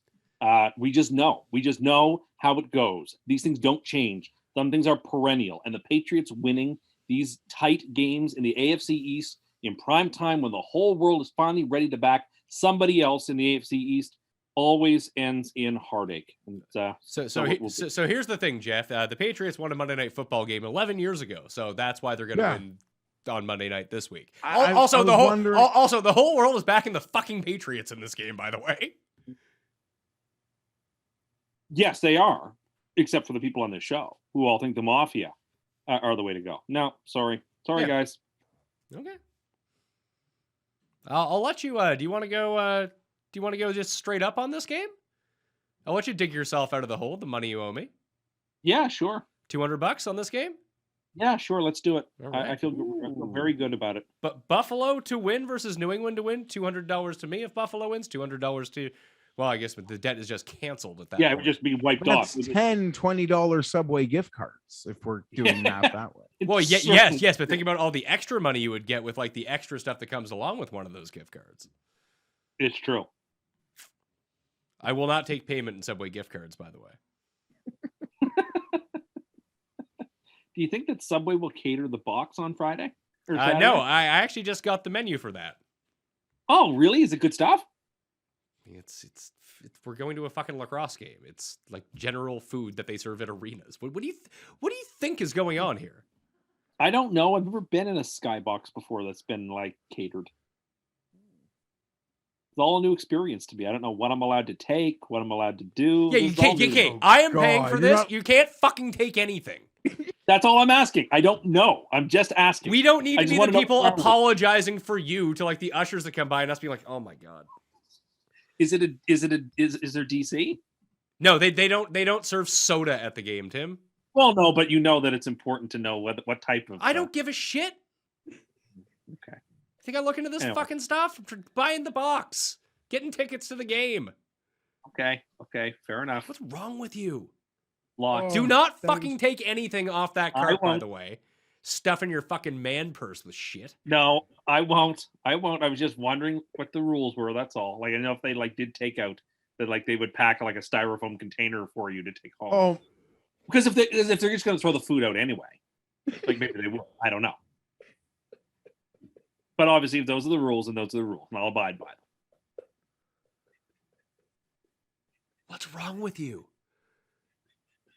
Seriously. No, look, I'll abide by the rules. Whatever you say is what I'll do. Oh my God. You gonna take some stuff home and send it to Geoff too?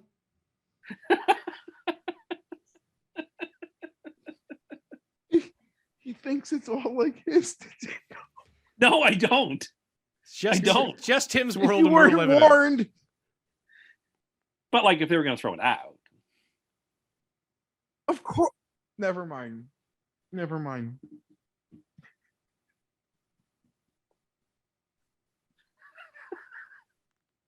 I don't know why you're laughing at me.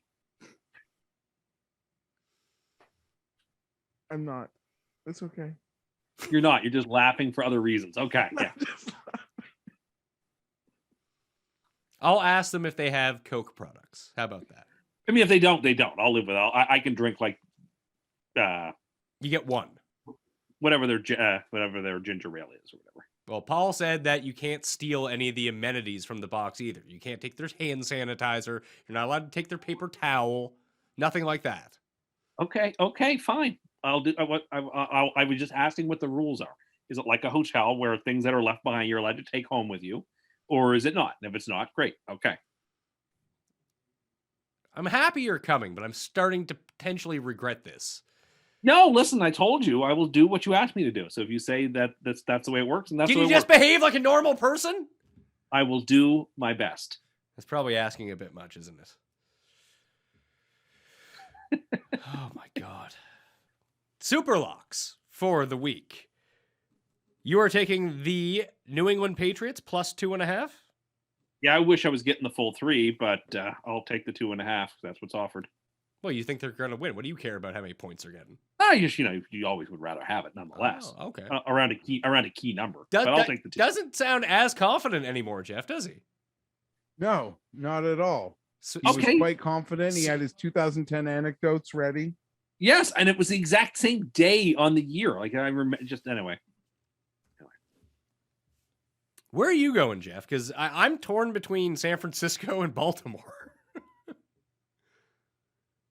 I like Miami is on my short list. I'm crazy enough to put Minnesota on my short list.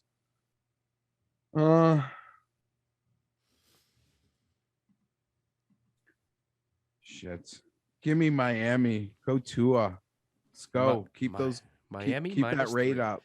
So I'm between San Francisco, Baltimore, and actually Arizona, where I am now seeing on DraftKings Sportsbook, it's -8 as we're doing the show right now. It's actually down to -7.5. But I like the -8 still. What do you think between those 3? You seem to be the most confident about the 49ers. I am, yeah. San Francisco -3 will be my super lock against Seattle this week. Game should be like 6.5, and it's not. So when it gets to 6.5 by Sunday, it's probably going to be unbettable. But at this point, when it's -3, I still like it a lot. That San Francisco offense is so much. I mean, maybe losing Debo throws them out of whack, but basically when Trent Williams is healthy, their offense is really good. When he is out, they're not good whatsoever. They're just going to run the ball down their throats. And Seattle looks awful, like legit awful on offense. And the 49ers defense, way better than Washington's defense. So maybe I'm getting squared to death in this game, but that's just the way that it's going to have to be. -3, San Francisco for me at Seattle. Your free money teaser, Tim, you got Indianapolis -1, Minnesota pick'em, Arizona -1, Kansas City -3, New England +9.5. If someone's going to screw you, who's going to be? If somebody messes this up for me, it'll be Indianapolis. Really, not a lot of faith in Carson Wentz? No, it's a lot of points in division, and I'm the least confident about it. I don't know. I was surprised you didn't tease down Tampa Bay. No, I wasn't feeling it. Not in division like that. There's too many points, and I could easily, like I said, see that game being played like a 4 or 5 or even just a touchdown game. Maybe it gets there, maybe it doesn't. I don't need that stress in my life. I mean, you tease down Kansas City in a division game. I feel much better about Kansas City. Okay. And they're at home. Good to know. All right, I think we made pretty good time on a full slate of games, even shorter than last week. People really seemed to like the Thanksgiving show last week, Geoff. I'm not surprised. Okay. But I don't know. We thought we did a good show. I feel Yes, like I that agree. day. I agree. We finished like Spinal Tap on the bus. We're like, oh, guys, good show. Yes, good show. I thought, yeah, I really liked that Thanksgiving Day show, and I hope everybody had a happy and fun holidays. And now we get into December football, which is just as enjoyable as playoff football because there's every team playing. Okay. That will do A lot of teams in playoff races. This is true. Yeah, there's like only 6 that aren't, but my team's one of them. Oh, maybe they can storm back and make a charge. They could easily win the next 4 or 5 games they play, but that doesn't mean they're making a playoff. Easily win. Want Geoff. them to? Yeah, I do at this point. I want to see Zach ball out and play great the way Herbert did last year down the stretch. It's true. Herbert had a great December. I already have an ace in the hole with that Seattle pick being a top 5 pick, so it's fine. Like, I want to see Zach play great and the Jets win a bunch of games. That would be good for the franchise. So you don't want to trade him anymore after the first half. Look, I was impulsive and angry, but he also did play better in the second half, and he's only played 6 games. So I'm old enough to remember when you proclaimed your 2 quarterbacks as similar to Rivers and Breeze. Well, I mean, look, Mike White has played a game, played 3 games, then he got sacked with coronavirus. So I still think Mike White's really good, but anyway. First round pick, good? You think they'll get one for him in the offseason? No, but he'll get like a second, or he'll buy a second or third, because that's all it takes in the NFL these days. Have one amazing game, and somebody will trip over themselves to give you. No one is trading a fucking third round pick for Mike. Pick, no, that's not happening. Okay, I mean, his stuff is in the Hall of Fame, but anyway. It was just like when you said that Darnold would get 2 first round picks. He was AFC Player of the Week, Week 9. Yeah, give us a second rounder. It was Rookie of the Week. The Jets won Rookie of the Week this week with Elijah Moore. Elijah Moore's starting to play great. He's starting to really establish himself as a top-tier receiver. Things are turning around for the Jets. This time next year could be a very special time. I'm hoping. You're praying. Well, yeah, I'm praying too. I'd kill for my team to be 6-5 right now. It'd be so great to have something to worry about in December. Yeah, no, you're right. You'd also be telling everyone that they're like Super Bowl bound. And I'm I'm nervous because things aren't going well. Oh, okay. Well, I'll let you go there. Geoff will have more on Feinbolt this week. You can follow him on Twitter at gfeinberg17. Obviously, you can always follow the coin on Twitter at lcoin. And the craziest person alive, most insane, many say, Tim Andercust. Tim Andercust. That is not my name. They did send me more of this menu if you want to hear some of the options. Yes. So here are the vegetarian things that you can get, Tim. You can get a grilled Swiss portobello sandwich. So is this a la carte? Is that how this thing works? Listen, I can pick and choose what I want to get here. I didn't know if it was like buffet style or whether you order buffet style. Like they bring in I don't have fucking Jerry Jones's box that we're going to. Okay. So portobello mushroom, that's a pass, but okay. So it would show up, be delivered, and brought into the suite. A kale and mushroom pizza. We can get some Mediterranean dips. A trio of healthy dips if we want to. A margarita pizza. No. Veggie pita kebabs. No. Oh, deluxe donut holes. That sounds like something you'd probably take to the bathroom or something, you creep. But I'd eat those. I bet you they'd be good. So anyway, this is the menu that I'm ordering off of, just to make sure. I don't know who's vegetarian, who's not, so it's best just to get all vegetarian food, and that way that person won't feel left out. You know all the people who are coming, and you do know whether they are or not. I don't know what you're up to on any day of the week. That's not true. You said I'm the most predictable person ever. You know exactly what I'm doing every day, according to you. Well, I mean, your phone knows what you're doing every day. It does. Although it didn't know last week because I went somewhere on a Saturday night and they had no idea that I was out. Oh, my God. A friend of ours. Okay, go ahead. Geoff, we went to, it was our friend's birthday. And we got to the place. And you know those like Philips lights that you can just control the lights from your phone and they can like change colors? Yeah. Yeah, Tim, he started showing Tim that he had like lights that he could change colors with from his phone. And Tim was like slack-jawed looking at it like it was, from the future. Like this was. It was the coolest thing. It's like the light bulbs were like internet hotspots that you could click onto the application and it could change color. And not only could it change color, you could change the gradient of that color. So let's say I want my light to be blue. Well, then you choose that, but then you click the blue wheel and then the light can be any shade of blue you want. All right, and you can control one light bulb from an application and then another light bulb. Then you can change how dim you want it. Like there's no dimmer switch or anything. You can actually say, oh, I want it to be 33% or I want it to be 56%. It was so cool. And I'm sure most people haven't seen these. Oh, yeah. I'm glad Tim, we brought them up. let's go to me for a second here, Tim. So, what do we got? We got blue right You there? run a fancy. You run a. Are we going to have to crank that up? Oh, what if we have to crank it down a bit and dim it? Oh, just so it's not as bright. Oh, let's crank it back up again. Oh, I don't know. Maybe red. It's not. You run a fancy podcast. They're the same fucking lights on the ground. The average person doesn't have lights that change color everywhere they go in their house, and probably have never seen it in the flesh like we did. And so, yeah, I was really, really, really impressed by these. I actually know a loser. Well, shit. I guess you should have laid your cards on the table there, didn't you, Geoff? I know a guy who's done his whole. I don't even know him, but this guy who I'm like aware of LED'd his whole house. He's really it's so cool. I would love to have light bulbs that change colors. It costs fucking $9 at the supermarket. I heard those light bulbs are actually very expensive. I gotta go do Hanukkah candles. Okay. We will let you go then, Geoff. Happy Hanukkah. I'm gonna go now. Are your Hanukkah candles LED lights that you can change the color of? Quick question, Geoff. Sour cream or applesauce? Neither. Really? Oh, I'm all about the applesauce for. Yeah, I guess if I had to pick. Yeah, you and my my 1.5-year-old son both love applesauce. Not shocking. Well, anyway, they're better. That will do it on the Pat Mayo Experience. Thank you all for watching. Sub to the channel, smash the like, and sub to the newsletter and play in the Listeners League. Well, you are here. Congrats to the giveaway winners. I will see you next time. Pat Mayo Experience! Experience!